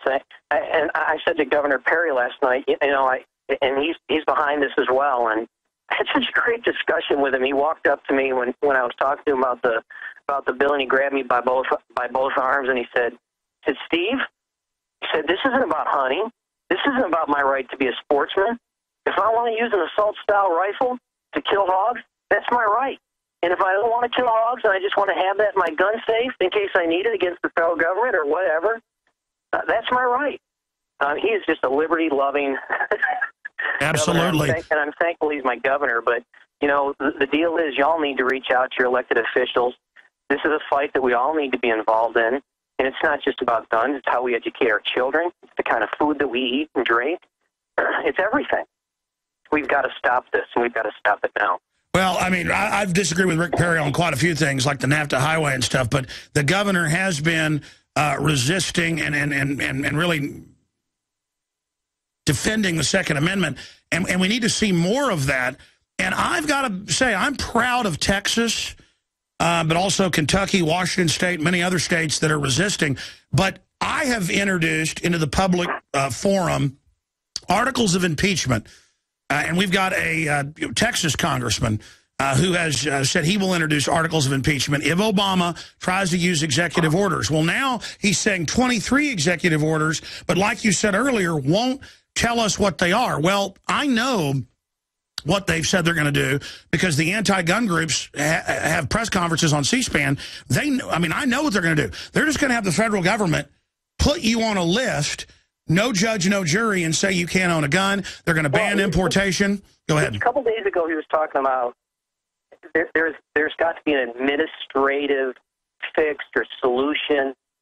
That's code for registering our guns. I'm just here to tell you. I mean, no, that's it. Yeah. That's it in a nutshell. And when that happens, we're done. We're just done. And you know, frankly, there needs to be some outrage for those of you that are listening in New York, and against Sheldon Silver and the outrageous leadership that he has demonstrated in the state of New York, and what he's brought that state down to. It's a shame. Well, it's so creepy that Bloomberg and Como and all these people, Dianne Feinstein has introduced a bill that says you'll have to come re-register your guns, and they can, quote, do a forced buyback if they want, all this vague, really draconian language. Yeah. They've all got concealed carry, I've played clips for admitting it, and bodyguards. I mean, she's worth $100 million in her financial filings. Most people, I mean, I'm a successful talk show host, but, I mean, I don't have the money to have bodyguards and stuff. I mean, I know you don't have the money to have bodyguards, I would guess. I don't either. My campaign manager 2 years ago was walking through Bruce, if you're listening, love you, buddy. But as he was walking through the parking lot at the Woodlands Mall, two guys started following him. So he starts taking the circuitous route around cars and everything. And sure enough, they're still following him. He walks around a van, drops the package, draws, and as they came around the corner, he looks at these two guys and says, "Yes, can I help you?" And they took off running. He immediately called 911. And like any good concealed handgun license owner, he said, I was in fear of my life. Two men were coming after me, and I drew. And the police arrived. He described them, and he said, you know, those two guys, we've been trying to catch them. Good thing you didn't shoot them, but we've been trying to catch those guys. They'd mugged two people that day. So evidently the president and Nancy Pelosi and Dianne Feinstein, they're allowed to have protection. But I'm not allowed to protect myself.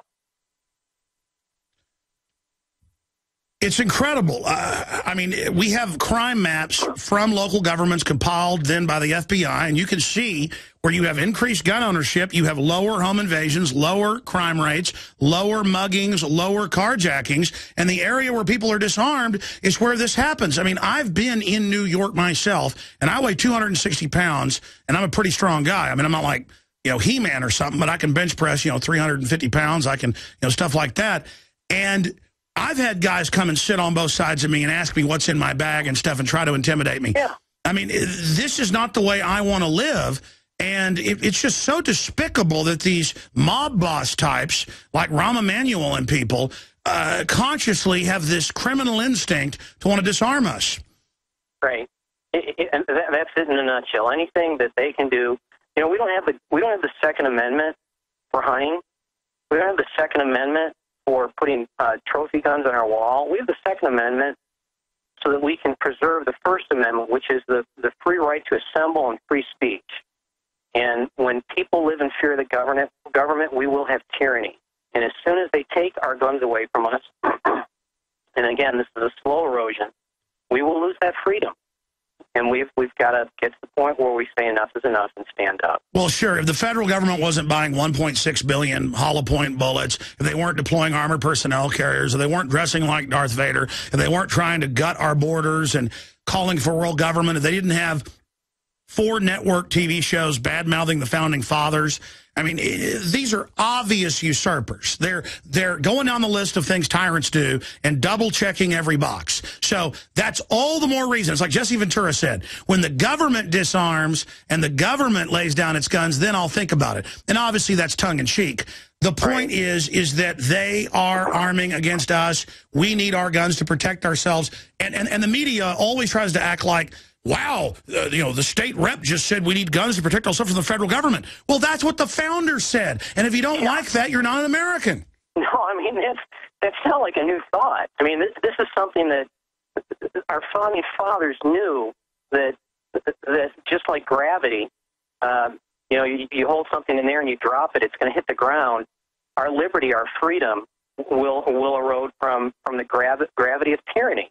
It's a slow erosion. It's not a quick on-off switch. It's a slow erosion. And we have got to be on guard against it. But it is speeding up, though. It is speeding up at an astronomical rate, exponential rate. So, yeah, I mean, and yes, our founding fathers said when government lives in fear of the people, there's liberty. When people live in fear of the government, there's tyranny. They understood that. They understood it well because of what they endured through King George. We don't want another king. When we come back, I know listeners already have heard you report on it on WOAI. It's already made national news via thedrudgereport.com and Infowars.com. But I want to come back and give out your website. But also I want to talk about what your piece of proposed legislation would do and how we would implement it. And it's very, very simple. I mean, the feds won't even pick up the illegal aliens if police do arrest them.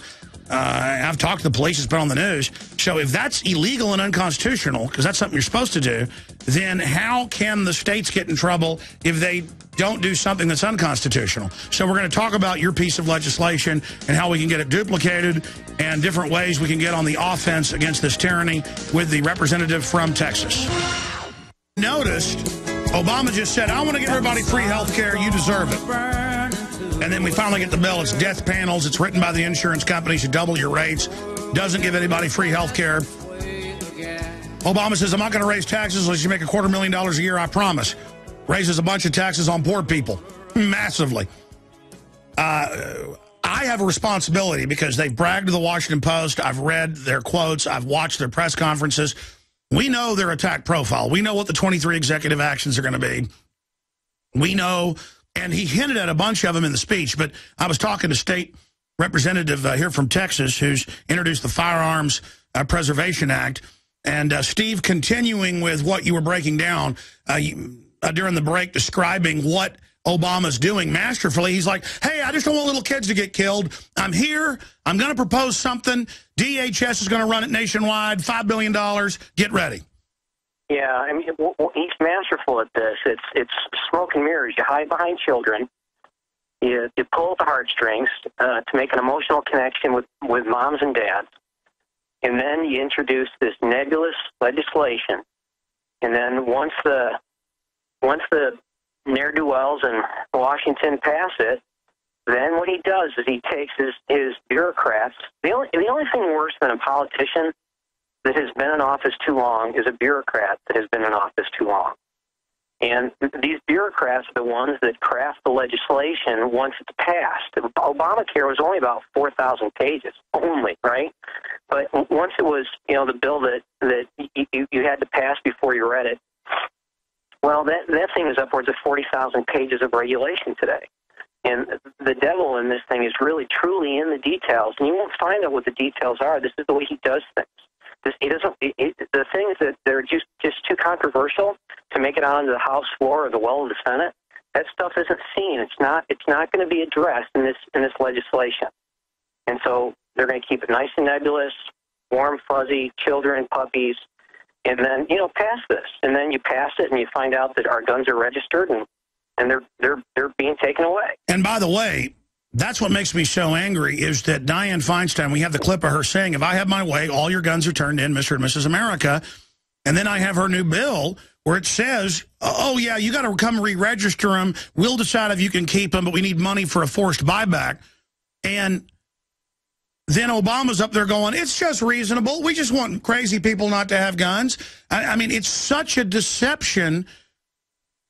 You'd think once the public learned that they lie so much, then everyone would turn against them. But it's almost like people have just gotten used to being lied to. Well, check this out. When the liberals say that the war on drugs has been an abject failure, they say it's because interdiction is impossible. You can't keep drugs out of the country. You can't keep drugs out of the hands of someone that wants drugs. But evidently, they think you can keep firearms out of the hands of criminals. I mean, it's just pure hypocrisy. Oh, that was my next point. They're announcing Homeland Security's main duty. It's not Al-Qaeda anymore. You've seen the training manuals, gun owners, returning veterans, conservatives. They're now announcing this is what Homeland Security is a new thing to harass and nickel and dime gun owners where somebody's got a legal AR-15, not modified, guy has no criminal record, businessman, what was it, in Minnesota? He pulls the trigger at the shooting range. It goes full auto. They rat on him, and he goes to jail. And the ATF says, we know he didn't do it on purpose, but we still want to put you in jail. To do 5 more minutes with us, I know you've got to go, but I want to talk about your Firearms Preservation Act, how people find it. Fire out the best website, sir. The best way to get a hold of us at this point is just on Facebook, Steve for House District 15. All right, stay with us. From Texas, Steve Toth represents District 15, and he is almost for 5 more minutes. I've got some big breaking news after he leaves us in the next segment. I'm just going to leave it at that. Big breaking news, and this is confirmed. This is, we'll break it down on the other side and go over what this means. Getting into your State Preservation Act, tell people about that. I guess they can go to Steve. It's Steve Toth for House District 15. So, on Facebook. So that's the best place to visit, and that's the best place. How do people find a piece of legislation? How do they find a copy of it so they can get it to the? Yeah, we're coming out. We're not out of legislative council yet, so it's being drafted right now, and we've been told by Leg Council it'll be done Friday, and then it's going to be in the hands of the Attorney General. Reason being, we want to make sure that it's buttoned up as best we can. We're going to put it in his hands and let him dot the I's and cross the T's, and then we'll go from there. We only serve in Texas 140 days every 2 years, and we can't introduce legislation in the first couple months. So the neat thing about this, and you're probably familiar with the TSA bill that Representative Simpson put through a couple years ago. Absolutely, it's going to be back now. Well, and the local radio station there in Houston said, well, I hope this isn't like the TSA bill that didn't get passed. And they said, well, the TSA bill didn't catch fire until like April or May last year. It's January. So the nice thing about where we're at right now is that, and thanks to Texans that have just shown so much support for this thing, that they're calling their elected officials and saying, we're behind this. They're respectfully calling their officials and saying, we're behind this, and we appreciate if you'd be behind it. And that's the best way to talk to one of these people, because at the end of the day, we serve here. It's really not even. I have a full-time job. I own a company. I have employees, and I do this on the side. I'm paid $600 a month. It barely, covers your expenses. No, you're a statesman. You're what we need in there, and I just appreciate you being on the front lines of this. And we've got a good chance to get this rammed through. And it will take time, and we've got a good chance to get other states to pick it up. Because what are, in closing, a few other areas we can get on the offense? Reach out through social media to people and start the discussion. I'm amazed when you get under a liberal skin, they're calling my office right now, F-bomb after F-bomb after F-bomb, because they can't have an intellectual discussion around this because their position is just so weak. Well, they're authoritarians. unbelievable.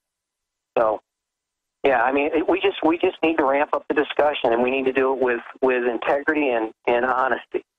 And I mean, I want to put it back on them, too. Stop saying we have blood on our hands. If anybody has blood on their hands, it's the drug manufacturers putting mentally ill people on stuff that's known to cause psychotic outbreaks, and it's making public schools gun-free zones. I love the NRA's new ad. It's just a soft target, and Wayne LaPierre hit the nail right on the head. The only way to stop an evil person with a gun is a good person with a gun. It's the only way it happens. You look at all of these shootings that have happened as of late, and it wasn't until an armed citizen or a police officer stopped them. Well said. Period. So, appreciate you. Representative, thank you so much for spending time with us, and thank you for being a leader for Texas and America. We'll talk to you again soon. Appreciate it. Thanks so much, Al. Thank you. He'll know more tomorrow, by the way, as more of Obama's plans leak out. Let me tell you, that's what makes this so much worse, is that they are going with a sneaky angle. But that's what they always do. He writes the NDAA, then says he's against it, then says, don't worry, if it passes, I'll veto it. Then he doesn't veto it, he signs it, and it turns out he wrote it. That was all the plan. So there's no telling what they're going to do, and they're going to get the legislation written up separately and then have another mass shooting and then just sign a bunch of executive orders. But we've got some very important news I'll announce after the break. Then we'll go to all the callers that are holding 800-25-99231. Ladies and gentlemen, we're going to go to your phone calls here to respond to the president's nebulous announcement. They had told us 23 orders and executive orders, legislation. We know the plan. It's Dianne Feinstein's bill. It's the other 10 bills that are in Congress. Taxes on ammo, background checks on ammo, re-gun registration, can't sell guns to anybody. When you die, you've got to turn your guns in. Can't transfer anything semi-auto, can't even sell it to a gun dealer. Government wants to put you on a no-gun buy list, no judge, no jury, you're just on it. They said last week in a press conference on C-SPAN what they were going to do. The Attorney General, the Chicago mob boss, Rahm Emanuel, all of them. And they got up there and they laid it out. And we've gone over it, but I'm going to have my writers go back through and just say, you know, here's the plan. I mean, if you had the December issue of the magazine, even before Sandy Hook, we tell you the plan. It's been the same plan Dianne Feinstein's had for 20 years, you know, where she says, if I ever get the votes, Mr. and Mrs. America, you're going to turn your guns in. Okay? And then we're like, hey, folks, Obama's going to try to take your guns. Oh, he said he'd never take any of my guns. That's a firm pledge. He also pledged to not raise anybody's payroll taxes, but some of the lowest paid Americans got them. 77% of tax-paying Americans had their payroll tax raised. People making $30,000 a year. And it's so sad, these gullible people, because they look at you like, oh, you're just mad because you're not on the winning team. And then meanwhile, Obama is totally chumping these people. I mean, they really think, oh, their guy got in. You know, everything's great. I've got the Washington Times here breaking down his point. And it just goes over it. It's basically just track everybody's guns and get them all registered so they can take your guns and harass gun owners and go after everybody. Also, then we're going to your calls here. We've got DHS to expand formalized coordination on gun control efforts. So I told you, internally, they're all about getting our guns. It's not about Al-Qaeda, which they use in Libya and Syria, or who they let get on the plane to come over here so they can put naked body scanners in. Al-Qaeda is used to take your liberties, okay? Period. And DHS does one thing. They train to take on veterans and gun owners, libertarians, conservatives, and rural communities. They see you as the undomesticated who don't want to be a little collectivist with them, okay? They want you dumbed down, on welfare, begging for an Obama phone. And by the way, you want welfare, you got to take these shots that kill you deader than a hammer down the road. Here's the Daily Caller reporting. There is now a second GOP congressman suggest impeachment over executive action for gun control. And see, Obama blinked. He said he's going to have executive orders and said it's for the kids. That way they can just say, hey, we got to do something. It's for the kids. Aren't I sweet? I high-five the kids. Like Saddam Hussein high-fiving kids. I high-five the kids. I high-five. We're going to show you that video coming up. It's on YouTube. We got it up at Infowars.com. You know, we are going to do a great job. We high-fived. And then, meanwhile, well, you got to get behind the bill, and it's a gun confiscation bill. But they never even say that, knowing most of the public doesn't go and read legislation. So there is all of that info, and that is exactly what we expected. Now, here's the announcement, and I'm going to your phone calls.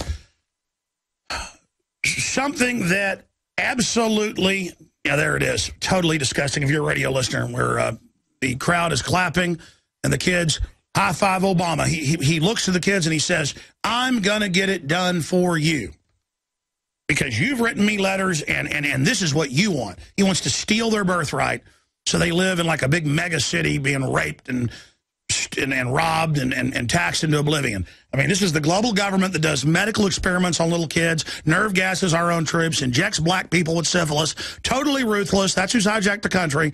And here's Obama, the gangster expression of it.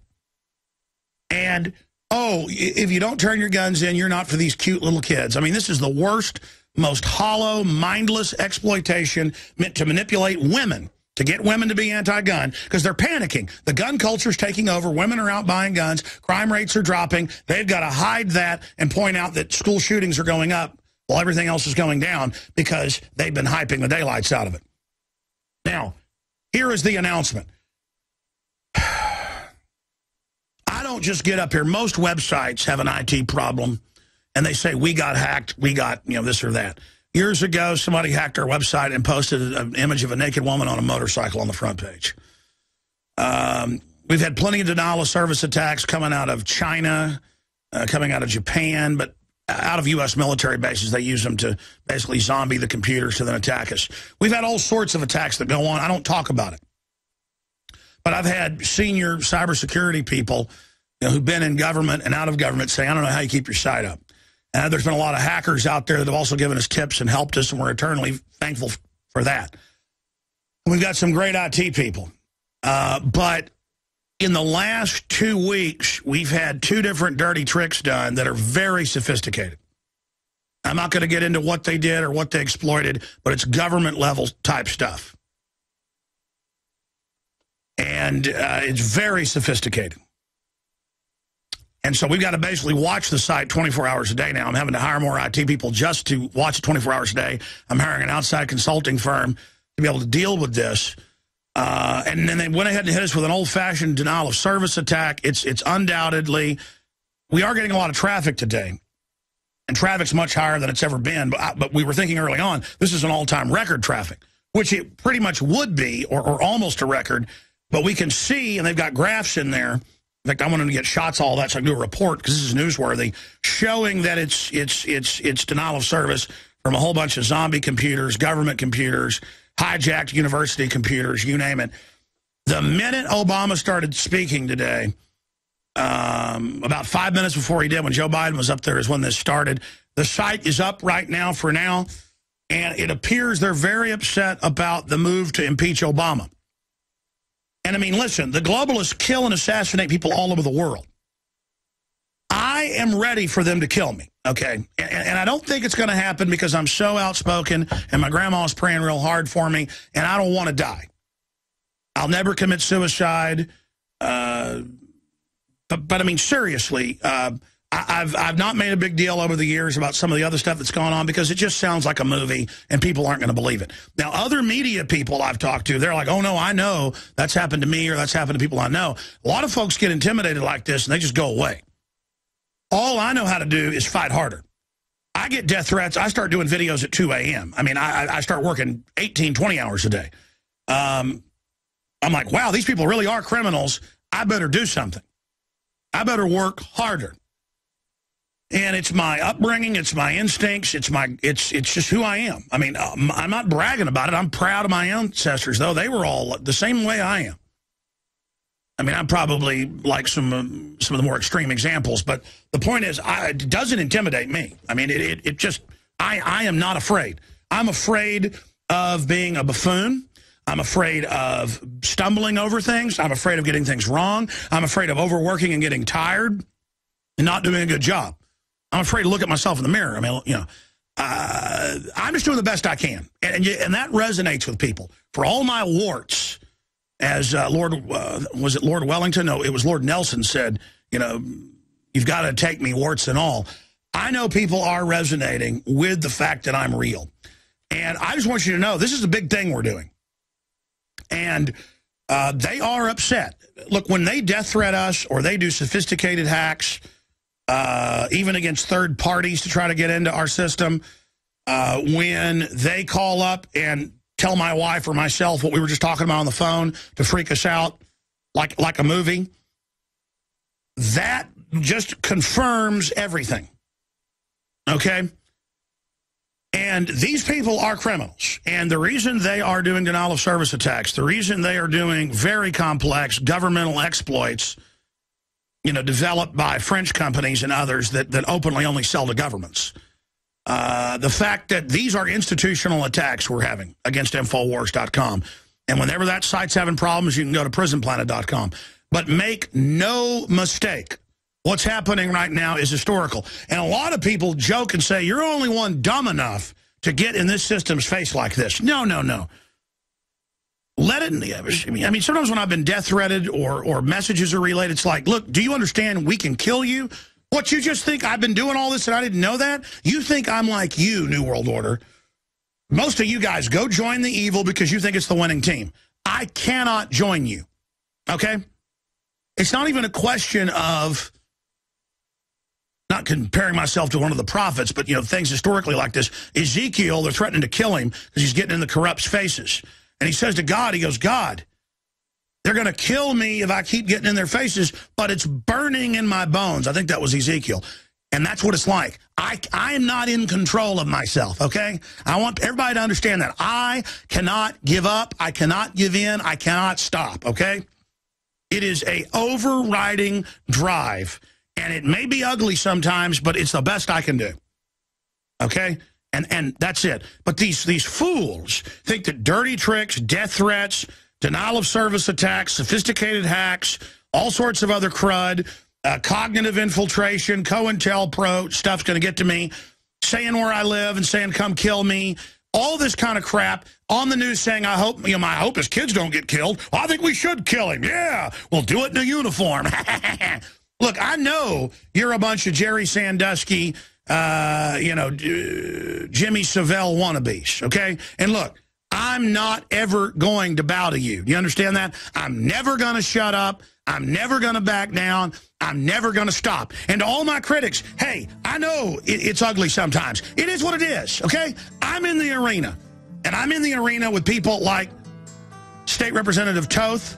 I'm in the arena with people like Ron Paul. I'm in the arena with people like Matt Drudge. I'm in the arena with people like you that want liberty. I'm never backing down. I signed my John Hancock on the Declaration of Independence 2012, and I'm never backing down, never giving in. You guys have been holding long enough. I appreciate you holding.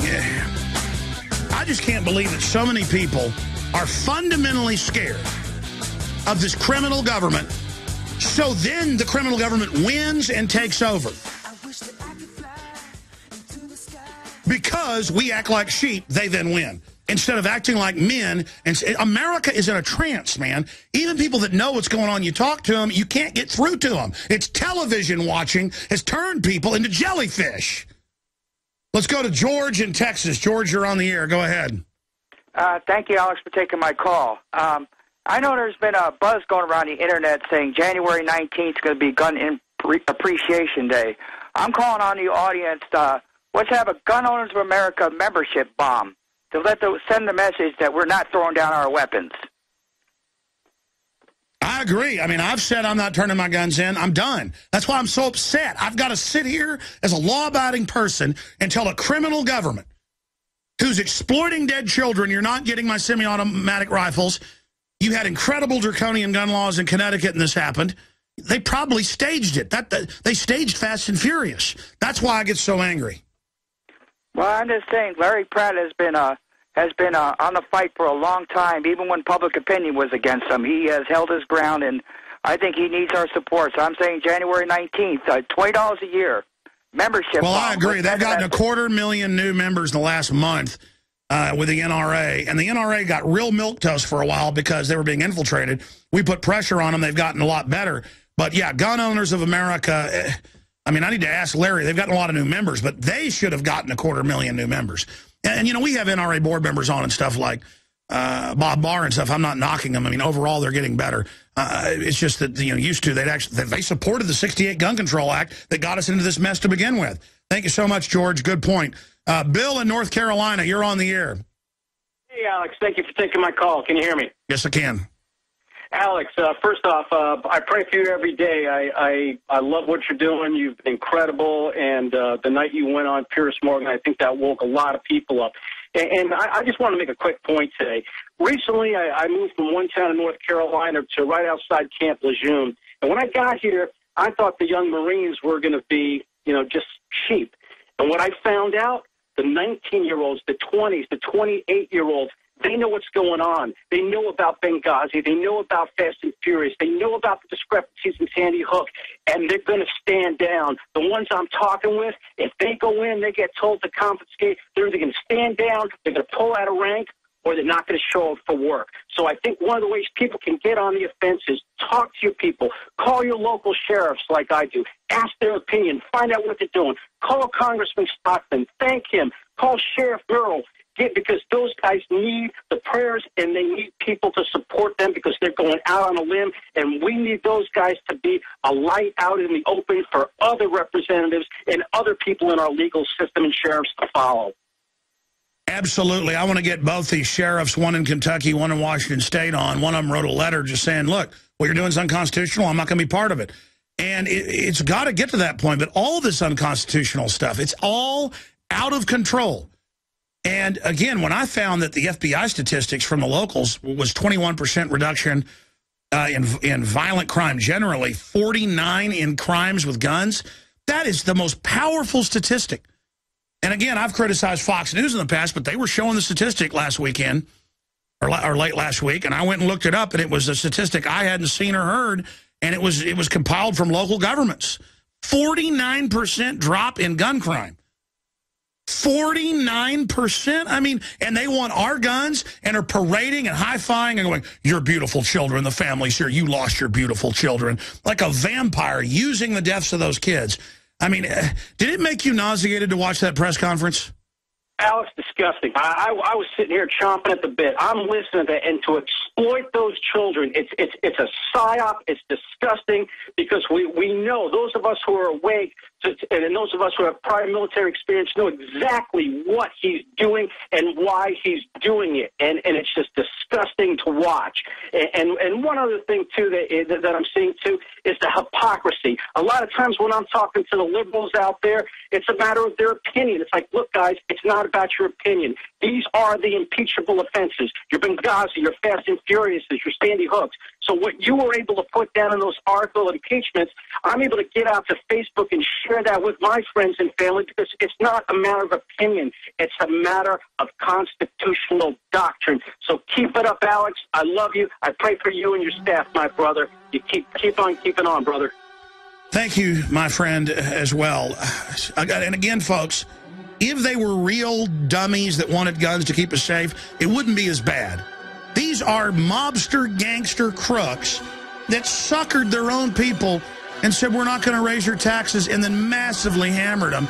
And then almost all the working poor are going down to 29 hours from 40 or 50.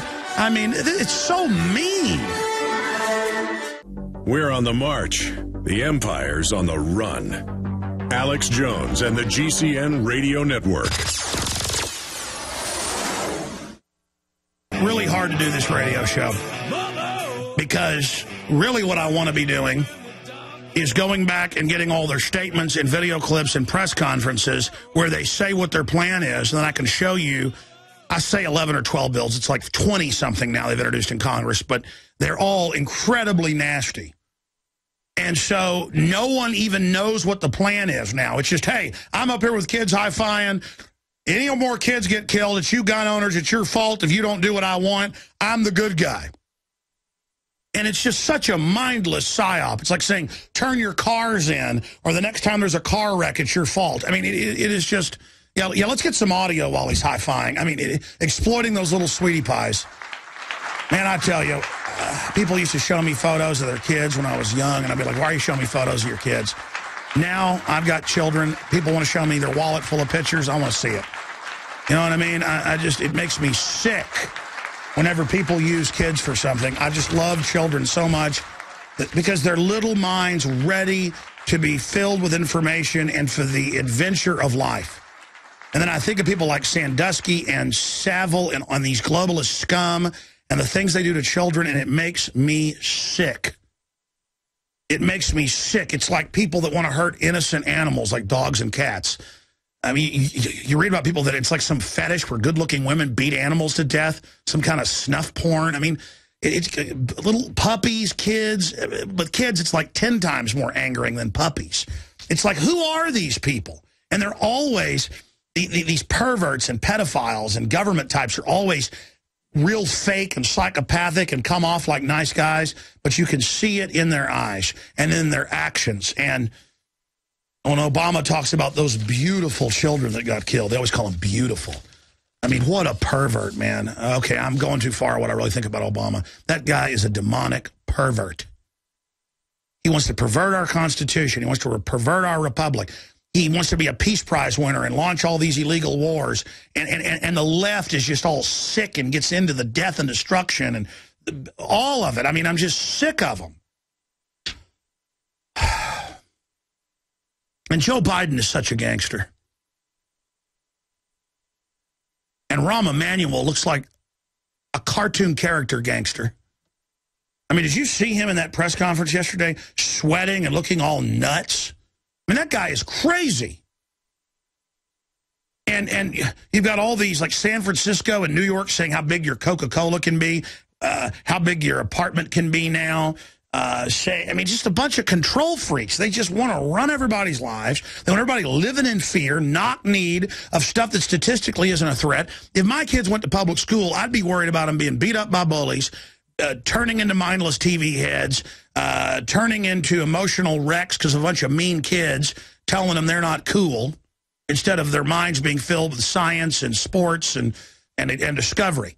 I'd be scared of the state pushing drugs on them.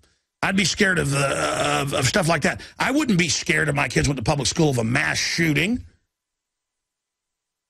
88 people die a year, and last year was a record year. All the other crimes dropping but those, because the media advertises it, of a Sikh temple, a movie theater, a couple schools, 88 people dead. I mean, ladies and gentlemen, that doesn't even register in the top 100 causes of death.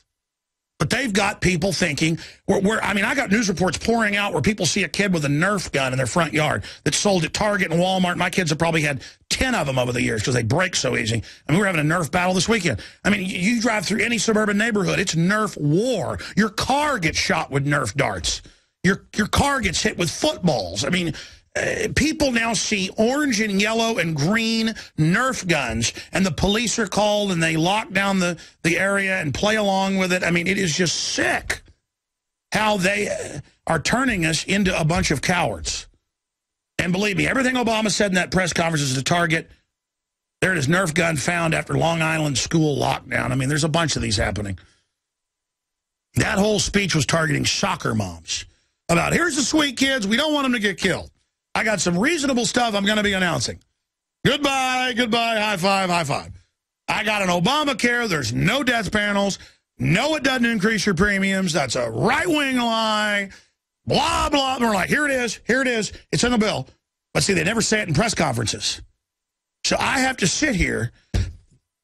You know, that's why I'm getting so angry, is this is like Groundhog Day. You ever seen that great movie, Groundhog Day? With Bill Murray. And, you know, he just, I mean, it's the same day over and over again. No matter what he does, he has to relive this day over and over again. And I have to watch people get conned and bamboozled and manipulated and snookered and conned over and over and over again. And I know exactly what they're doing. And I'm not even smart. I mean, that was an incredibly exploitive press conference. Biden was trying to hold back a smile the entire time, was literally having a you-know-what dream up there. Obama was trying to act somber and look like the devil. All right, I'm going to stop. Andy in Africa. I didn't know somebody was calling from Africa. Where are you calling us from Africa? I'm calling from Africa, Alex. Welcome. You're on the air. Where are you calling from in Africa? The good part, the southern part. South Africa? That's it. That's right, Alex. To start out, I just want to say thanks for making people aware of some of the really important issues like gun control. I really like how you've upgraded the show, and hello to all the listeners out there. May Yeshua bless you all. Well, thank you. How do we upgrade the show?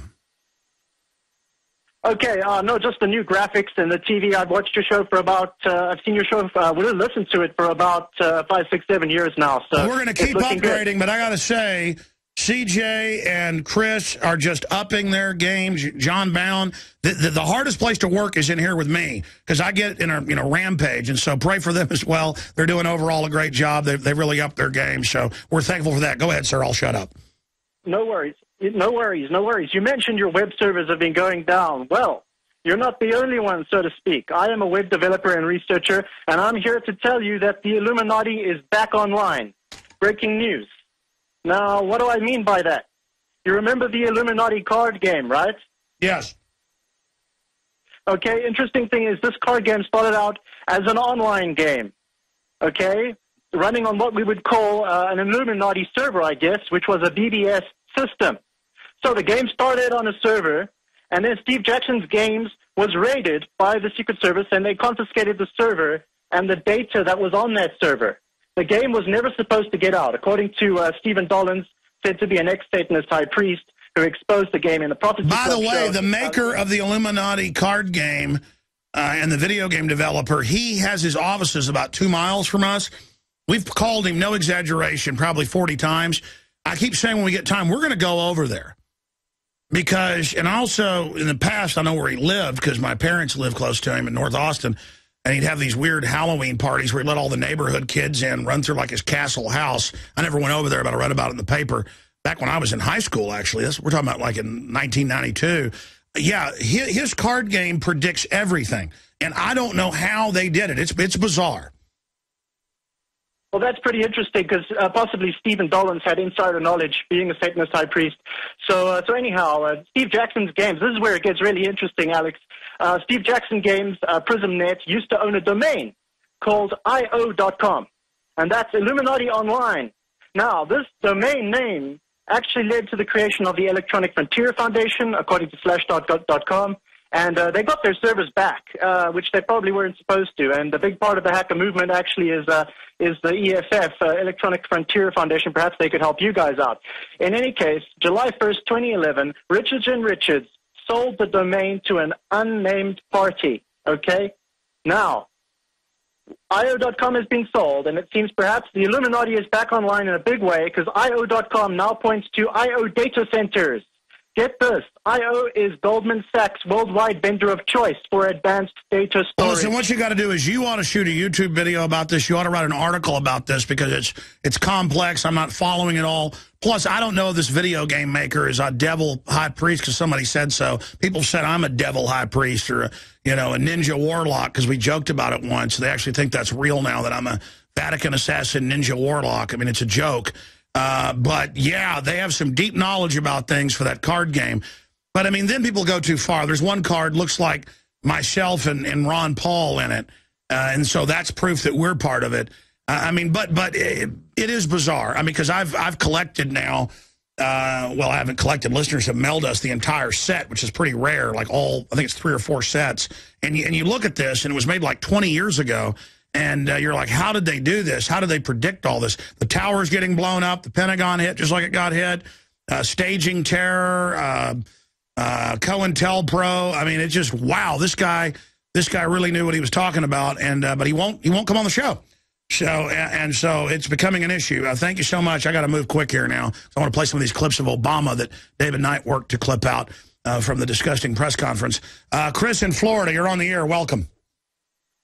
Well, Gun Appreciation Day, that would be January 19th, as the last previous caller mentioned. That was Dr. Martin Luther King Jr.'s 84th birthday. And by the way, he went and got a concealed carry permit. He went and was trying to get a gun permit right before they killed him. Absolutely, and the Deacons of Defense who provided security for him from the KKK and other government-sponsored race baiters. But we need to demand an apology from our government. Of course, you know about the 1999 Dr. Martin Luther King Jr. family's court case that's at the kingcenter.org by unanimous jury decision that his assassination was a conspiracy by state, local, and federal officials. And this was after expert testimony, 70 witnesses, and the civil trial in Memphis, Tennessee, unanimous decision on December 8th, 1999, after about an hour of deliberation. So that's one point I want to mention, and also the FDA has their adverse event reporting system on 31 drugs that are disproportionately linked with reports of violent behavior towards others. Now, we have a two-year-old Time magazine article that lists the top 10. It's entitled Top 10 Illegal Drugs Linked to Violence, and 4 of which are fluorinated. That'd be Prozac, Luvox, Effexor, and Paxil.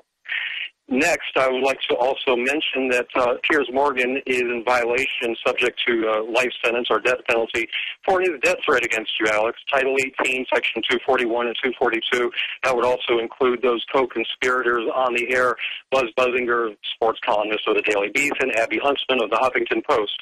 They have not redacted their conspiracy against you, Alex, and that's something that ought to be harped on. Joyce Riley's show this morning was also very good on the Sandy Hook Elementary School shooting. She spent 2 hours with a private investigator, so check out the Power Hour, and that's a lot of awesome research. All right, buddy, I really appreciate your call. That's a lot of info. Boy, my head wasn't spinning. It is now. Here's the breaking news. Document cam, please. Now is the time. The president's plan to protect our children and our communities by reducing gun violence. And Aaron Dykes, since this came out about 30 minutes ago, he and David Knight, both crack researchers, have gone over it and indexed it. It is exactly what they already claimed they were going to do. It is create total gun hysteria, tie it to insurance. To get insurance, you'll have to have police brainwashing, active shooter drills, but never where you're armed to protect yourself, to teach you how to go lay in a corner so the executioner can kill you a little bit more easily. The BBC has called my phone, no exaggeration, 30, 40 times today. I'm going to take this right now. Hello, is this the BBC? ITV, what is that's out of Canada, right? Ma'am, I lost my phone, and I never put the voicemail back on it. Just do me a favor. I'm going to be off the air in about 15 minutes or so. Why don't you text this? Yeah, well, just text this number, your name and number, and I or somebody will get back with you, okay? Thank you. Just rings nonstop. Every TV station you can imagine. I should be doing all these interviews, but I'm just too burnt out, man. And another thing is, I get on these TV shows, and I just want to blow up at them because I know we got mafia running things. People are in a trance, and the whole system wants us to just play along and just be real calm about it. And then we need to be calm. No, the time for being calm is over. We got into this situation by being calm. I've intellectually been calm. I've analyzed the data. These people are criminals. I'm done with them. Excuse me.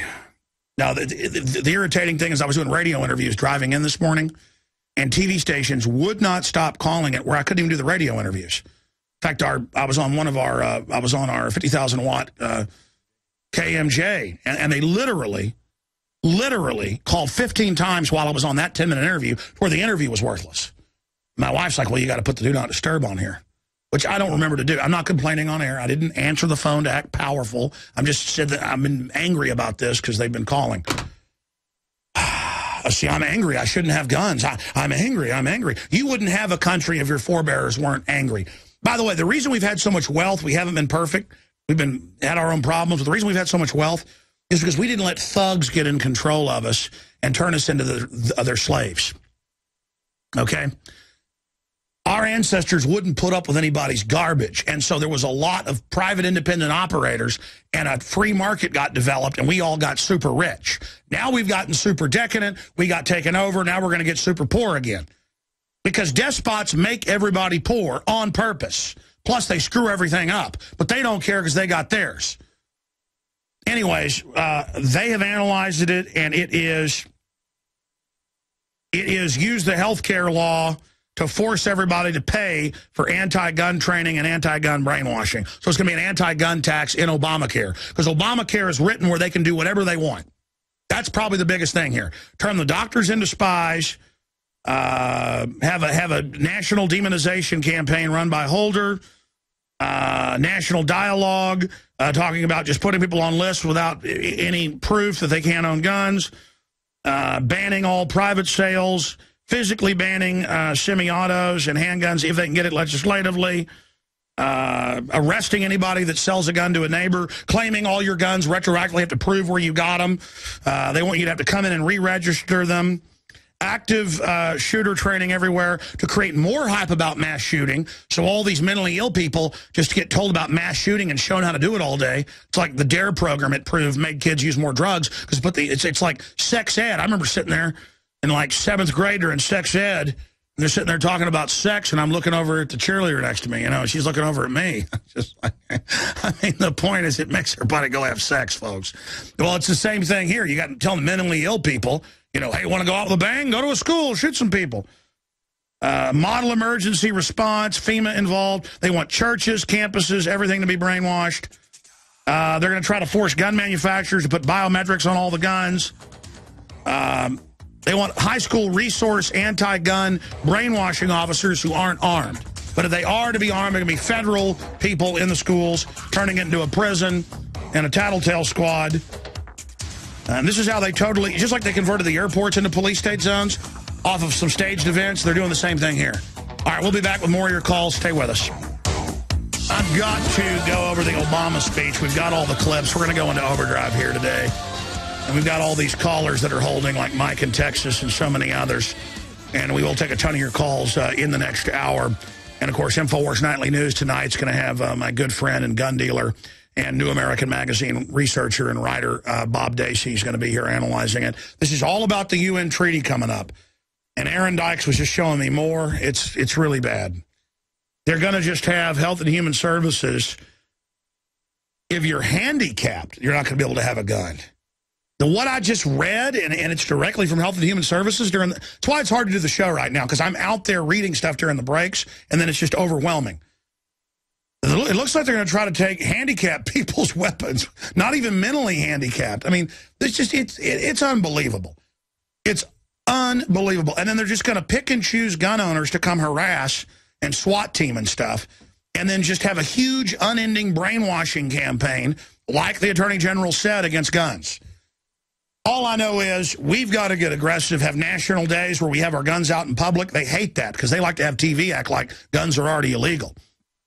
We've been fighting back, and we've got good sheriffs, good police that are servants that, by the way, I notice are dressed like police and not Army commandos. You can always see the good cops, are dressed like dignified, public servants and not like goons. But side issue, I was on a Porter Stansbury's radio show this morning, and he lives in Miami during the winter. Not a bad idea, beautiful. And my allergies are so bad from the cedar during the winter, I'm thinking about going to Miami or something for 3 months out of the year and remoting into the office because of these cedar allergies. But the point is that he said, yeah, I really like the cops around here. They dress, in just nice, conservative outfits. They're real nice. He goes, I came down now, they're like Darth Vader cars, Darth Vader outfits. They pull over families and get their shotguns out when they walk up. And he doesn't even know if he wants to stay there anymore. I mean, it's one thing I got to say for Arde Saveda. He's tried to put the police back in old-fashioned police uniforms and old-fashioned police cars and have them act like old-fashioned cops. I mean, can't we just have that? Do we have to have people playing Rambo all day? And then acting like we're the enemy? A military fights an enemy. I don't want my police to look like a military. I want my military to look like a military. And I don't want my military operating domestically. But support the broadcast. Get the Propure water filters. 10% off the promo code WATER. They're the best. Side-by-side comparison against the leading competitors. Available at InfoWarsShop.com. And we've got more of these in now. We've been selling hundreds of these a day, and that helps get the word out and fund the operation. The Come and Take It new T-shirts are out with an AK-47 with the Second Amendment printed inside the AK-47. The bestseller. $19.95, available at InfoWarsStore.com. So you support the broadcast and you support the Second Amendment at the same time. Okay, let's just go to calls next hour because I don't want to go to somebody and cut them off short. Mike and Antoine and Craig and Jim and Joseph and everybody else, the toll-free number to join us, 800-259-9231. And just have your point ready, and we'll try to go to the next person as best I can. Again, my head is spinning right now. Aaron Dykes and the entire team are in there. Steve Watson, Paul Watson, Don Salazar, Kurt Nimmo, Mike Adams is basically an unofficial member of the team, hammering through this. And it's all nebulous, but we got them because with each thing they've called for nebulous, we have previous policy and bills they've introduced by the very people on this board. In some cases, we know their attack profile. You already know what it is. Register, confiscate, shut down ammo manufacturers, harass gun dealers, harass gun manufacturers, sue gun manufacturers, ban importation, put you on no-buy list with no proof for no reason, SWAT team and harass gun owners, demonize gun ownership everywhere. Unbelievable. Folks, if you go up to Infowars.com, it's been up and down today under a coordinated denial of service attack, the biggest we've ever seen. Doesn't matter. We'll just start even more backup websites. Our listeners will just get the impeachment articles out to even more people, get them out to every member of Congress. I'll talk about it after we take calls, and I got some clips of the president we're going to analyze coming up here. But it's the same thing with Obamacare. Left it nebulous, and now he's just going to do whatever he wants. They are licking their chops. I mean, they know there's going to be another mass shooting with all this media hype, guaranteed. And it's just a matter of time. And if there isn't, they'll stage one. And like Larry Pratt said, you notice the media won't attack Larry Pratt for that. They tried and dropped it. Remember Larry Pratt, after Aurora, he said on my show and others, and it made national news, but then they backed off. Oh, Larry Pratt says the government could have staged this. What he said was if they staged Fast and Furious, they could have staged this.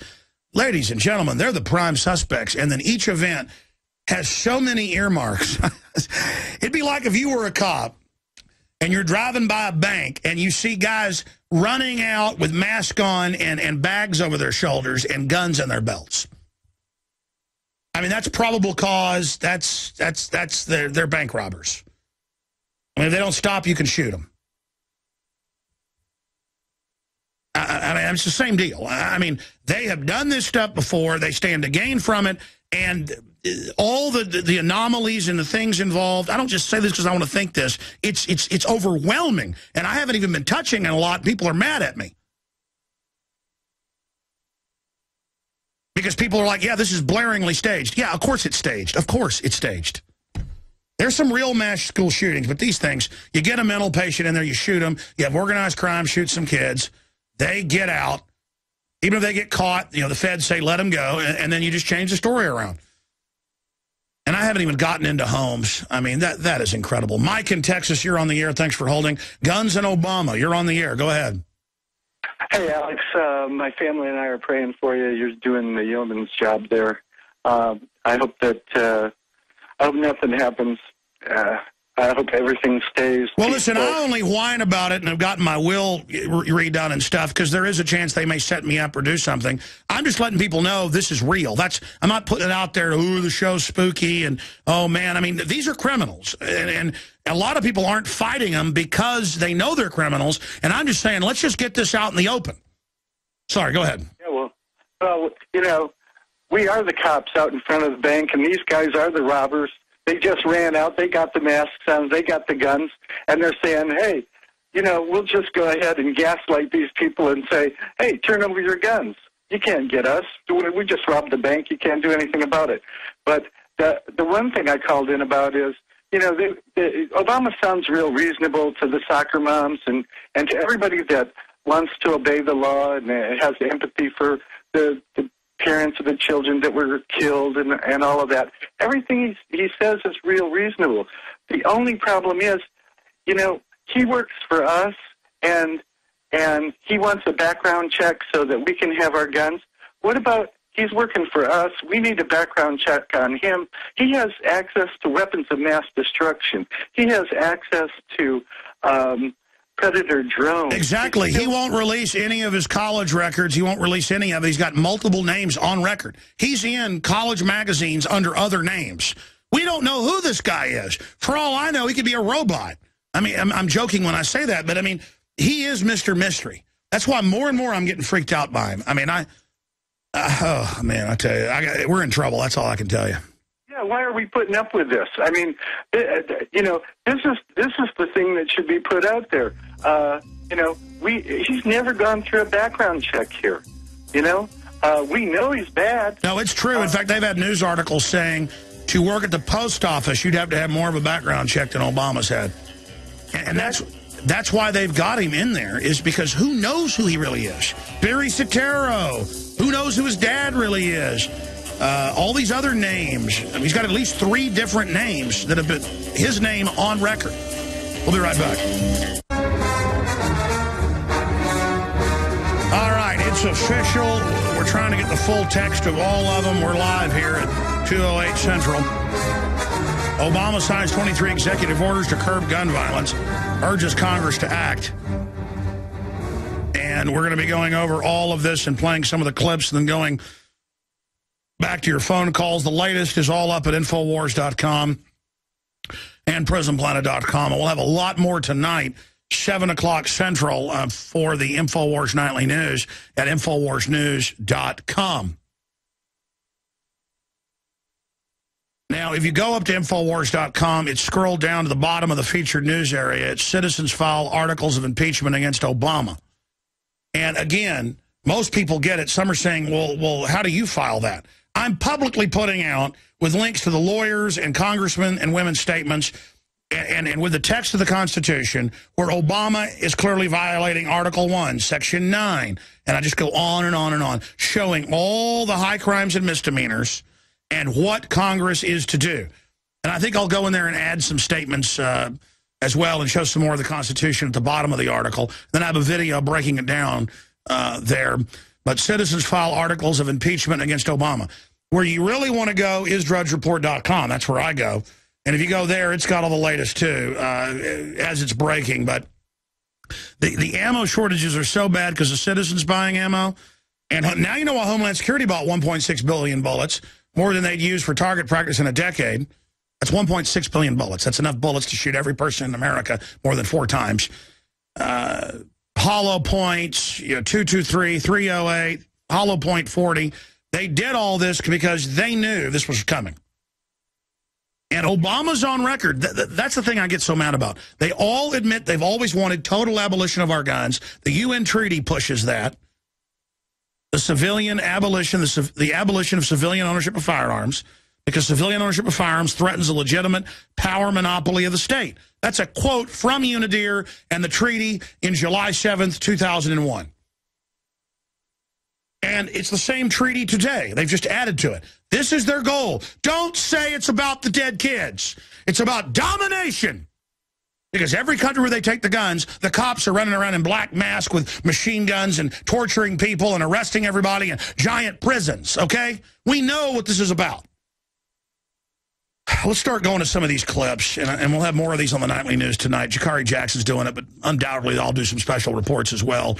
Because as soon as the broadcast is over, I'm going to put my head in all this and come up with some statements. It's exactly what we thought, but even bigger. They're going to swarm us with our own tax money to take our guns at every level. They're going to make the entire Homeland Security hysteria and fear about guns. They're trying to kill the gun culture, and I got news for you. It's going to backfire. Currently, there's going to be more mass shootings, though. That's why they're so confident. They've got something really nasty planned. Like Fast and Furious was to blame the Second Amendment. Thousands of dead Mexicans conservatively. Hundreds of dead Americans conservatively. 5 dead law enforcement conservatively on our side. Hundreds on their side. Thousands of citizens, civilians as we're called. These are cold-blooded mafia dons. I mean, Obama admits he signs death orders, what is every Tuesday, for hundreds of drone strikes. Because it's okay when he does, even though it violates international law. In all these countries we're not even at war with, that Congress hasn't authorized, and they'll blow up an entire apartment building to get one bad guy, they say. And it's like, well, that's collateral damage. Yeah, dead kids. Doesn't he go out, play golf, smoke cigarettes, drink whiskey, you know, what Obama does.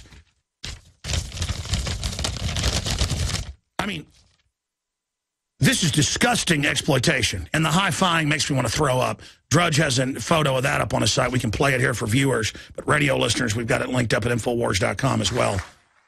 Yeah, there's the clapping and all of it. Here's the first clip, universal background checks. Okay, Obama, we're going to go to the clip, 11 minutes into his speech. He says 40% not checked. Yeah, when you sell it to your neighbor, or they sell it to you. I mean, criminals are always going to get guns.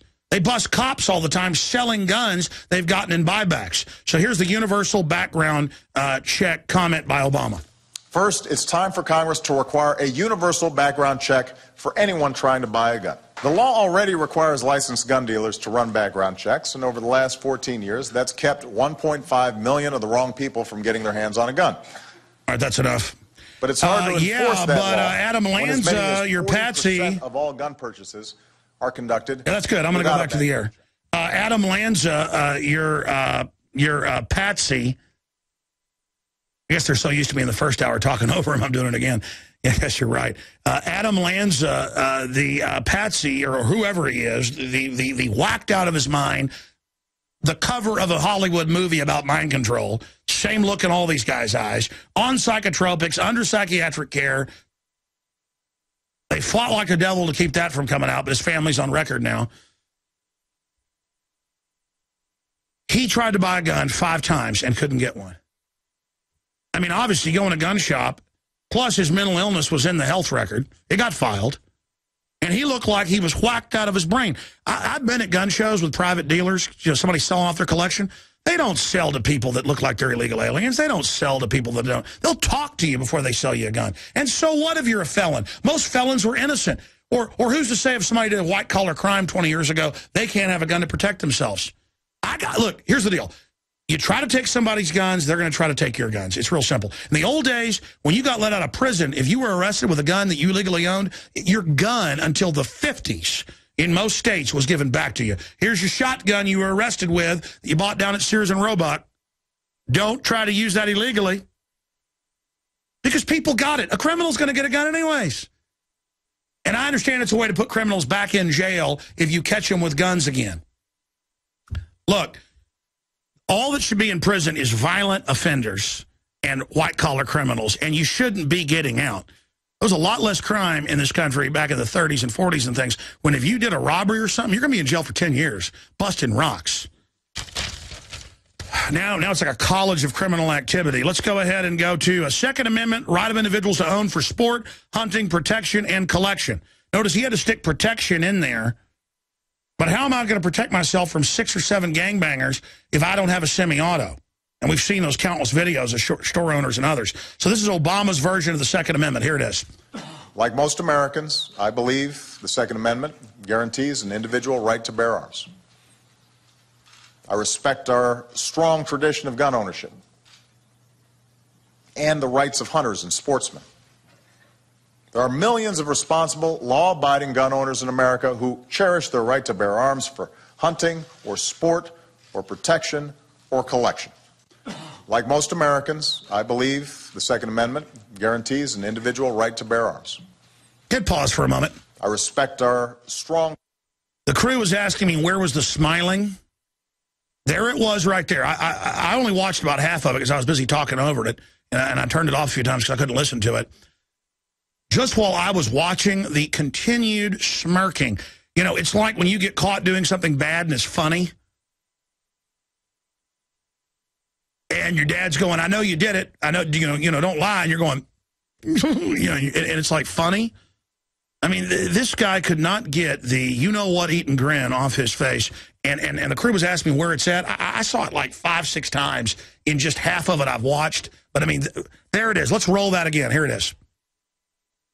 Guarantees an individual right to bear arms. I respect our strong tradition of gun ownership. Did you see him hold the smile down? And the rights of hunters and sportsmen. He is so happy he had to fight. There are millions of responsible, law-abiding gun owners in America who cherish their right to bear arms for hunting or sport or protection or collection. There goes another smile.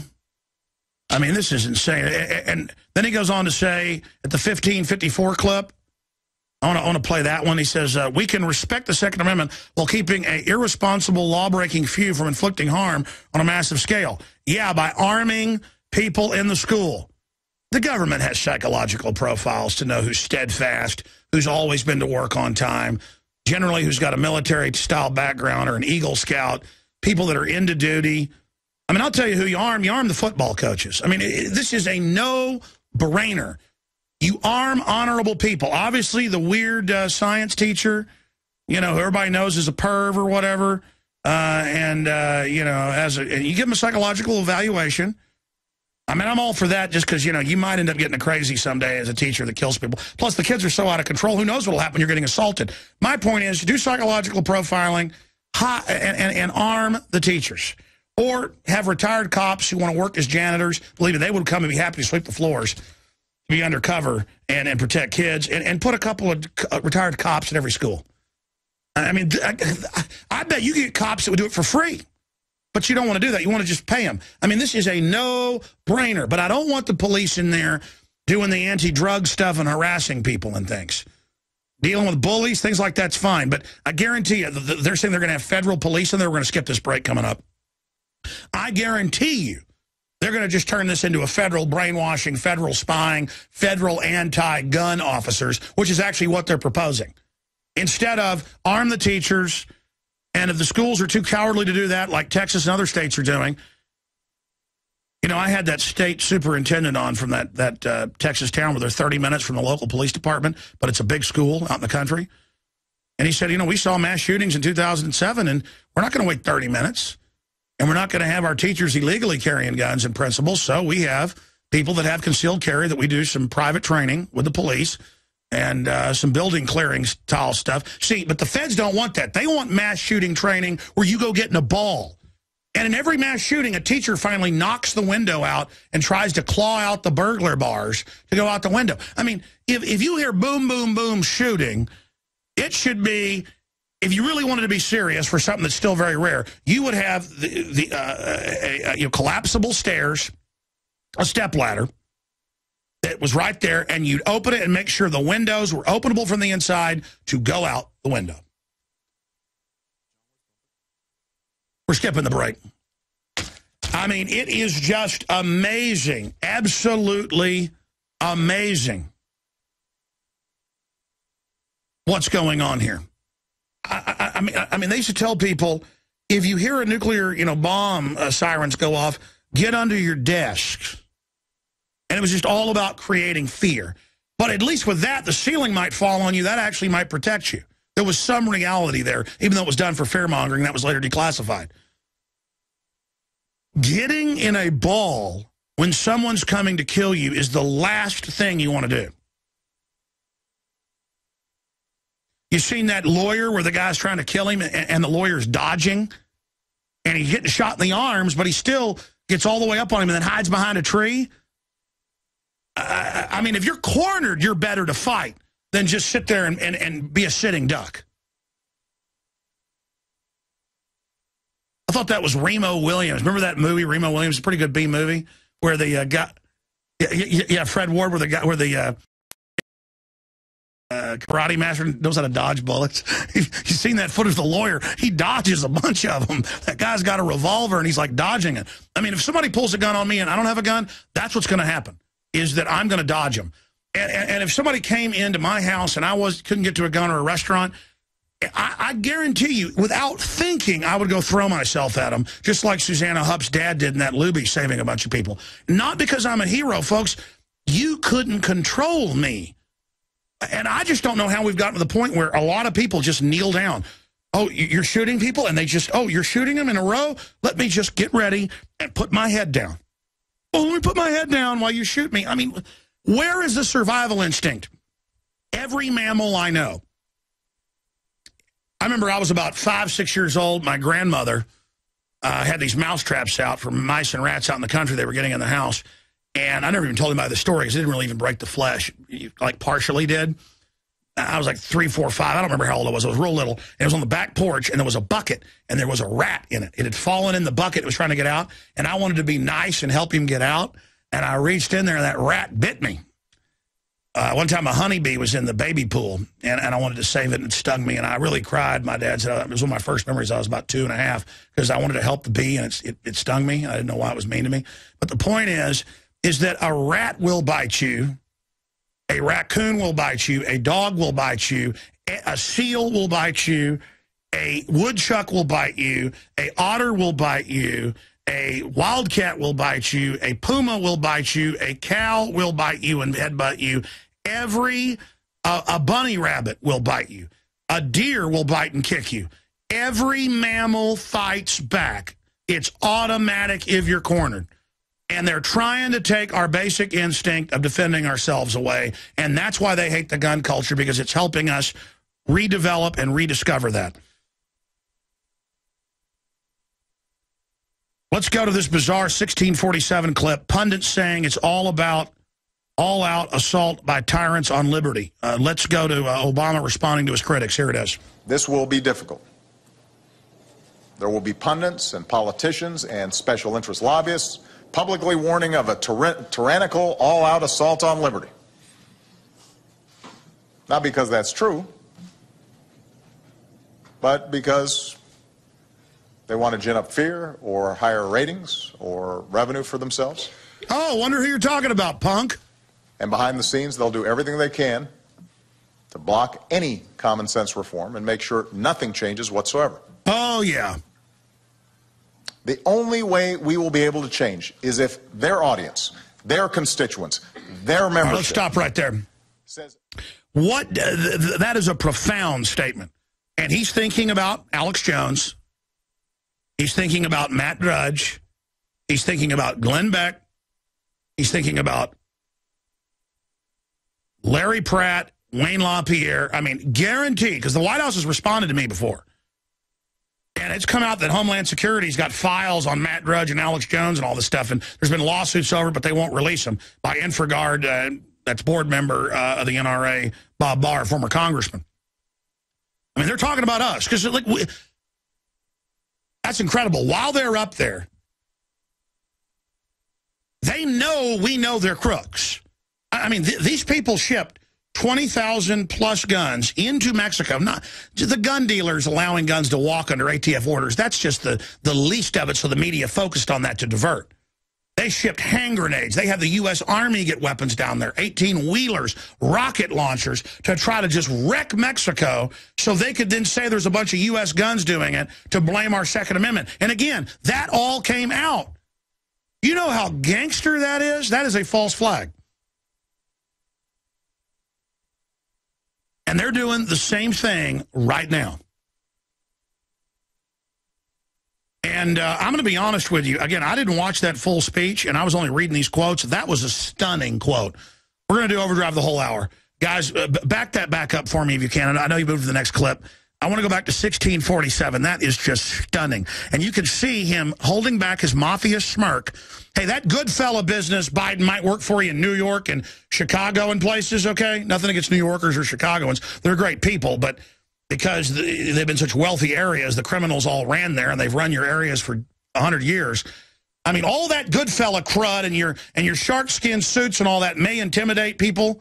And you know, you may think it's funny to sit there with your... I mean, they look like Robert De Niro in Goodfellas. Great Martin Scorsese movie. I watched it again, a true story, with my wife Saturday night. And that same fake confidence makes my blood literally boil. And they cannot stand the fact that I got up there and said, you want to take our guns, you want to enslave us. And that was the #1 story in the country for 2 days. They were talking about Alex Jones first and foremost. That's why we need your prayers, because they go, oh, you're discredited. You're yelling at us. You're calling us criminals. That's not a real debate. You're not a real person having a real debate. You're not like my neighbor coming over and going, hey, we don't have enough land to have an agriculture exemption, but if we combine together and get an agriculture exemption, we can get off on our taxes. You know, if we put honeybees on it or maybe a cow or two.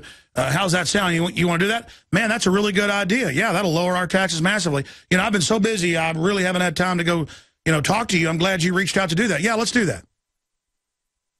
I waited so long, the neighbor went ahead and just bought some more properties so they could do it, but they're still nice enough. I'm going to talk to them to let me merge in with them. But the point is, that's a negotiation. That's a good faith. You know, talking to my neighbor, hey, how you doing there, Jesse? Or whoever the neighbor is, how are you doing today? Let's talk about, as regular people, nice, calm voices. Hey, come on in and have a cup of coffee. When somebody is a known liar telling me they don't want my guns when they're sworn to get them, and they're a bunch of crooks that cause mass murder in Mexico and the U.S. Southwest to blame the Second Amendment and scapegoat gun owners and use a bunch of dead Mexican kids. You know, Mexico has press conferences. Calderon did it. We got to do a piece on that. He got a bunch of Mexican kids around him and said, America, we ban your guns. It's your fault. I mean, it's the most ridiculous script, and the White House did it. And the guy that did it, killing thousands of people and hundreds of children, is trying to blame you and I for it, and then we get angry, and they go, oh, you're discredited. And then only the sheep go, oh, yeah, you're discredited when you get angry. But when they go have rallies with Cuomo and gangsters like the Godfather of Chicago, Emmanuel, they start going, we're going to do it. Yeah, yeah, we're going to get the guns. But with us, oh, no, don't get excited. Hold on. You just sit right there, and you take a deep breath, and you calm down, or you're discredited, okay? But you notice the president in his press conference, what did he say? He said, there are going to be people saying this is tyranny. There are going to be people saying the government's evil. And he does this little gangster satisfaction. He goes, he's not even a good liar now. He goes, and they're lying. They're wrong. I mean, that is the most incredible thing. The president of the United States is directly responding to us. There's no doubt. No doubt. And I've entered this insane vortex where I've got all these pundits on, and they're saying, yeah, Alex, you're pretty much the most prominent voice now. I didn't even want that. I mean, this is Creepville on steroids. Because let me tell you, I'm a macho guy, and I don't like tyrants, but I got to be honest, it is creepy to have the president responding to you. And let me tell you, they're thinking about a group of people there, but right in the middle is me. I mean, he's thinking about a group of people. And because it's come out that we're in their internal stuff. But, I mean, it's just unbelievable. That criminal now responding to me. We're on the... Echo dungeon keepers really like is putting innocent people in jails. You know, when freedom fails, the best men rot in filthy jails, and those that cry to appease are hung by those they tried to please. I'm not afraid of dying. I don't want to be locked up in one of their dungeons, man. They ever lock me up in one of their dungeons, I'm innocent, get me out. Oh, man. Again, I hadn't seen the whole speech. I was reading over the transcripts, and now we're playing clips of it. And the whole crew said they were back there having lunch. Well, part of the crew, the TV crew, they said, oh, no, we knew they were talking about you, because obviously I came out saying it's tyranny, it's a takeover last week. That was the big story. The White House responded at the end of Piers Morgan to my petition and denied it, as if they could have ever deported him because I asked anyways. We were just showing how your whole petition's a fraud anyways. You're not a dictator. You're trying to be one. Any country where you give a petition to the president and they can do whatever they want, that's not called a president. It's called a dictator. And by the way, Rand Paul, 2 congressmen, more congressmen, they're calling him a dictator, a king. They're talking about impeachment, and they're talking about how they're going to impeach him. Let's go. It's not, hey, if you keep pushing, we're going to impeach you. We've got a grandstander up there telling us it's our fault when more kids get killed when they're the ones trying to block armed guards in the schools. Remember that. And he's trying to get the people organized to overthrow their own Bill of Rights and Constitution. That is sedition. He is trying to turn all of our cities into crime-ridden mafia-don areas like he controls, and we don't want any part of it. White House now requires we, the people, petitions to have 100,000 signatures for official response. Yeah, well, they responded to the states' rights ones that had hundreds of thousands, and he said, no, there are no states. I am your supreme leader. All right, I want to go to your phone calls, but let's play this clip again. Pundits saying it's all about assault by tyrants. I mean, Obama brought in unconstitutional Obamacare openly. Hey, guys, will you come? Hold on one second, man. Will you come, guys, talk to this Canadian TV thing as I'm doing overdrive and just set me up for Skype? Ma'am, hold on one second. Here you go. I mean, they just all have gotten my cell phone number somehow. They're just calling and calling, and BBC's on there too. And then Good Morning America's on there. I never even told you this morning about it, so I got to deal with that. I got to get more producers, more people. They're working hard in there.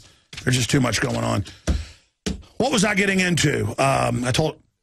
Oh, yeah, pundits. We're going to play pundits. I know there's going to be idiots on YouTube and places that, that aren't listening to the radio or not watching us on PrisonPlanet.tv. Look at this crazy guy. He says the White House is responding to him. They responded to my petition and said they were watching Piers Morgan.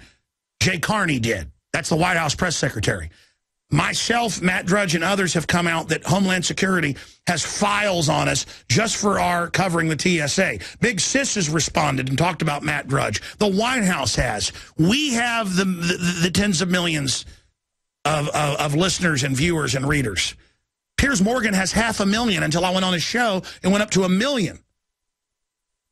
And then tens of millions because it was aired everywhere else. I mean, it's an illusion that the president is a nobody punk. He's not our president. And then they try this just because you're racist. Folks, if there was a black guy that was like George Washington, I'd wash his feet. I'm so sick of what color people are. I don't care about their hearts and their minds, the character of their deeds, and I'm sick of these racists standing behind race. They're not even racist, though. They use it to manipulate. And Obama is a clear and present danger to this republic. And I'm saying Second American Revolution, peaceful secession. Boom, people are listening. I'm saying it's time to impeach his butt, okay? And he's responding to us, and they are hacking our site and doing every dirty trick you can imagine. So we need people to help us. If they bring Infowars.com down, it doesn't matter. We'll just set up alternate backup sites, and we'll get our news out one way or the other. You're not going to stop any of us, okay? But if these are sophisticated, obviously governmental things going on, I'm not going to get into the nature of them in case others want to piggyback on the exploitations, but it is not fun. And we got people up 24 hours a day. We're going to put more on the job, and it'll just make us stronger by the grace of God. But they're mad because no one will call them what they are, low-down gangster thug criminals and waging war against our Bill of Rights and Constitution. Putting us under UN command, passing Obamacare, raising taxes on poor people. Man, I tell you, that makes me these helpless, sad. A lot of people laugh at these Obamanoids, and I've done it too myself because it's funny. It's funny because they sound funny. I told the Obama lady, I said, you sound like a Muppet. I said, I have laughed at you, but I care about you as a human. I don't know if I should laugh or cry. And then I showed her how he lied and said he wouldn't raise taxes, and how he lied and said he wouldn't come up with the gun. She goes, wow, I never saw that. He is a liar. And my whole point is I want her to have a future. I want her to have a country. I want her to be free. I care about her soul, her mind. And the media just says, no, you're racist if you don't vote for Obama. I mean, it's just such a dumbed down. How obvious does it have to get? Here's the kids I'm high-fiving. I'm going to get the guns for you kids. The kids said, you're against the little 5-year-old if you don't give me my guns. But I'm not a tyrant. There's no tyranny. There's nothing wrong going on anywhere. I mean, this is insane. They are attacking me and others because we're aggressive. And they want to just normalize all this tyranny. Let's go to this clip one more time. Here it is. This will be difficult. There will be pundits and politicians and special interest lobbyists publicly warning of a tyrannical, all-out assault on liberty. Not because that's true,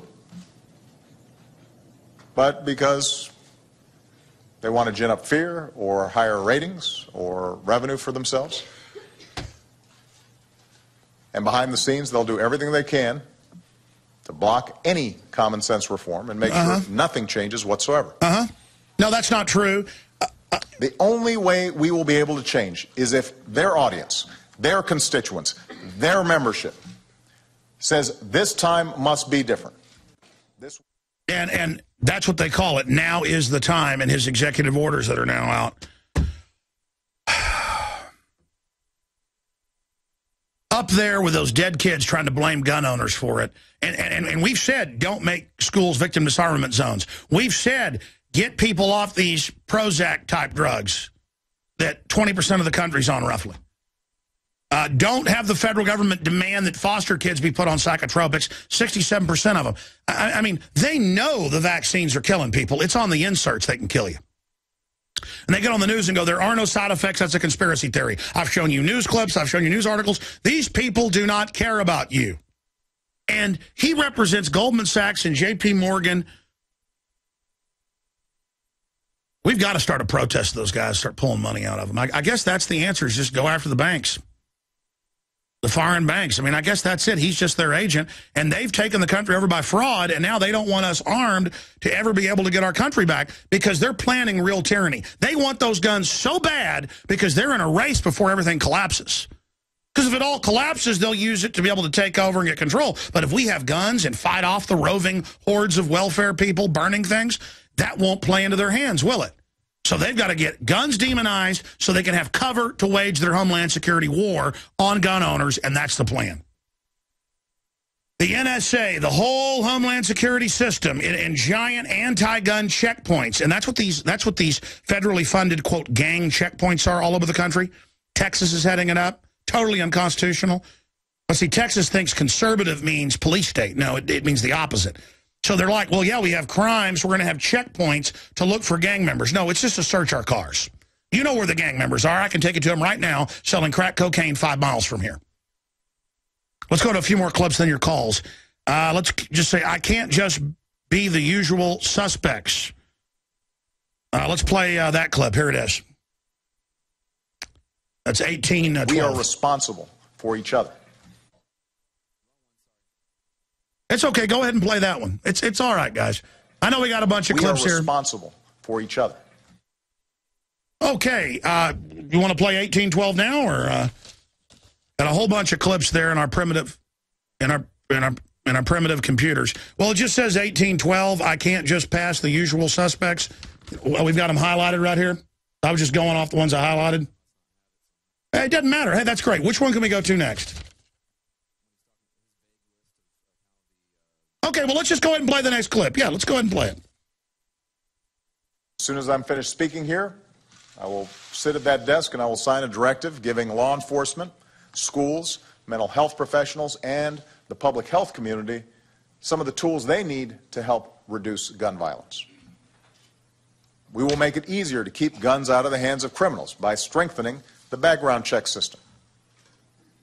We will help schools hire more resource officers if they want them, and develop emergency preparedness plans. We will make sure mental health professionals know their options for reporting threats of violence, even as we acknowledge that someone with a mental illness is far more likely to be a victim of violent crime than the perpetrator. All right, let's stop right there. Their main mission is to say everybody's mentally ill or get you on welfare or get you in the criminal justice system to say now you don't have your rights and make you a slave of the state. This is just modern forms of slavery.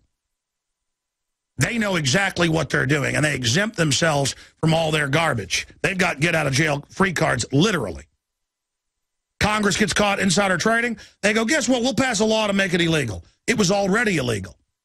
Then the law they pass legalizes them insider trading if the House or Senate Ethics Committee, run by some of the worst offenders. It's like, well, if the other Fox says that I'm allowed to go eat the hens, it's okay. It'd be like Stalin saying, well, if the Politburo says I can kill 10 million Ukrainians, I can. That makes it legal. Or it'd be like, Heinrich Himmler saying, well, we can kill all these people in death camps if Hitler says it's okay. Mr. Hitler, Der Fuhrer, can you sign this order to make it all legal? Mr. President, can you sign this order for drone attacks to legally bomb countries and kill innocent people? You signed the order? Oh, you didn't have authority? You say NATO gave it to you, not Congress. Oh, okay. They're our boss now. One more clip. This is really creepy collectivism. You heard, we have rights to be safe in our schools. We have rights to be safe in our churches. We have rights to be safe, in Chicago, where we've taken all the guns, so the mafia runs things. Oh, I didn't mean to say that. See, it's this collectivism where you as a group of gun owners, you are responsible for the dead kids. And he's had his pundits come out and say that. I mean, that makes me mad. They're trying to guilt me into giving up my rights when he's nothing but a low-down criminal. And again, I've listed the articles of impeachment. He is a criminal. And I've listed the proof at Infowars.com. We are responsible for each other. Listen to this weirdness now. This Stasi state they're announcing, where everybody's spying and tattling, and it's collective. We're all in socialist health care now, so you're not allowed to eat that steak because I got to pay for your health care. You're not allowed to drink that Coca-Cola or that beer now because I say it's bad for you. And it's a nanny state. And we're the collective. And we're gonna get the gun manufacturers and NRA here, not the Second Amendment, but stakeholders to decide if we're going to ban the guns. All this UN talk. Let's go to that clip. We are responsible for each other.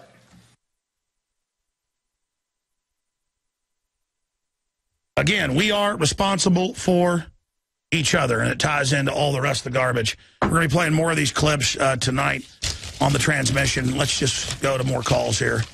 Antoine in Florida, you're on the air. Go ahead. I'm mad.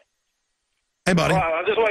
I want to get a couple points across. Just, I think we need to get on the offensive. I think I was talking to a couple friends. I think we should march on D.C. with fake guns because I don't want them to put a real person with a gun and say that we shoot people just to symbolize the guns that we have, And we should I also think you should do a special report because your special reports are very effective. I was able to wake up a lot of people through your special reports. If you could somehow, I know you're very busy, to make a really good special report showing everything that you talked about, how we got here, that'd be really great. I mean, Facebook, the social media, I've woken up a lot of people, just like you woke up that lady, the Obama phone lady, right there on the air in front of us all. I've done that to a lot. I'm African-American myself, and personally, every African-American that I know that's under 30 knows that he's a crook. Now, the ones that are above 30 think he's God. Well, that's what I've noticed because I do get obsessed reading YouTube comments, and I go to the channels and look, and it's like most of the comments, not just on my YouTube channel, but others are like, this is a crook. We warned you. He's coming. It's black people criticizing him, but then the media says 95% of blacks support Obama. I don't think that's true, and I don't think these polls we hear that only 15% don't want to turn their guns in. I mean, that's not what I'm seeing or hearing. I don't believe these polls.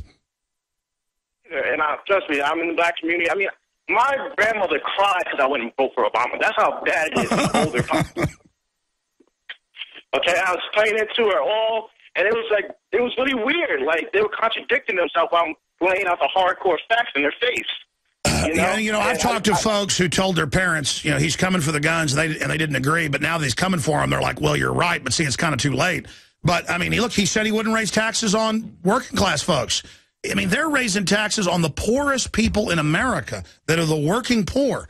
That's pretty cold-blooded, isn't it, when you claim you're this big communist that wants to help everybody? That's true. And another thing I noticed, too, as I'm an African-American, and you get Action Car, he'll tell you the same thing.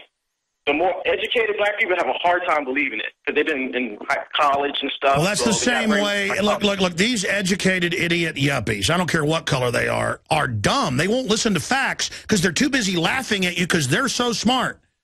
Oh, I know. It's a joke. I appreciate your call, my friend. Let's talk to Joseph in Texas. Thanks for holding her on the air.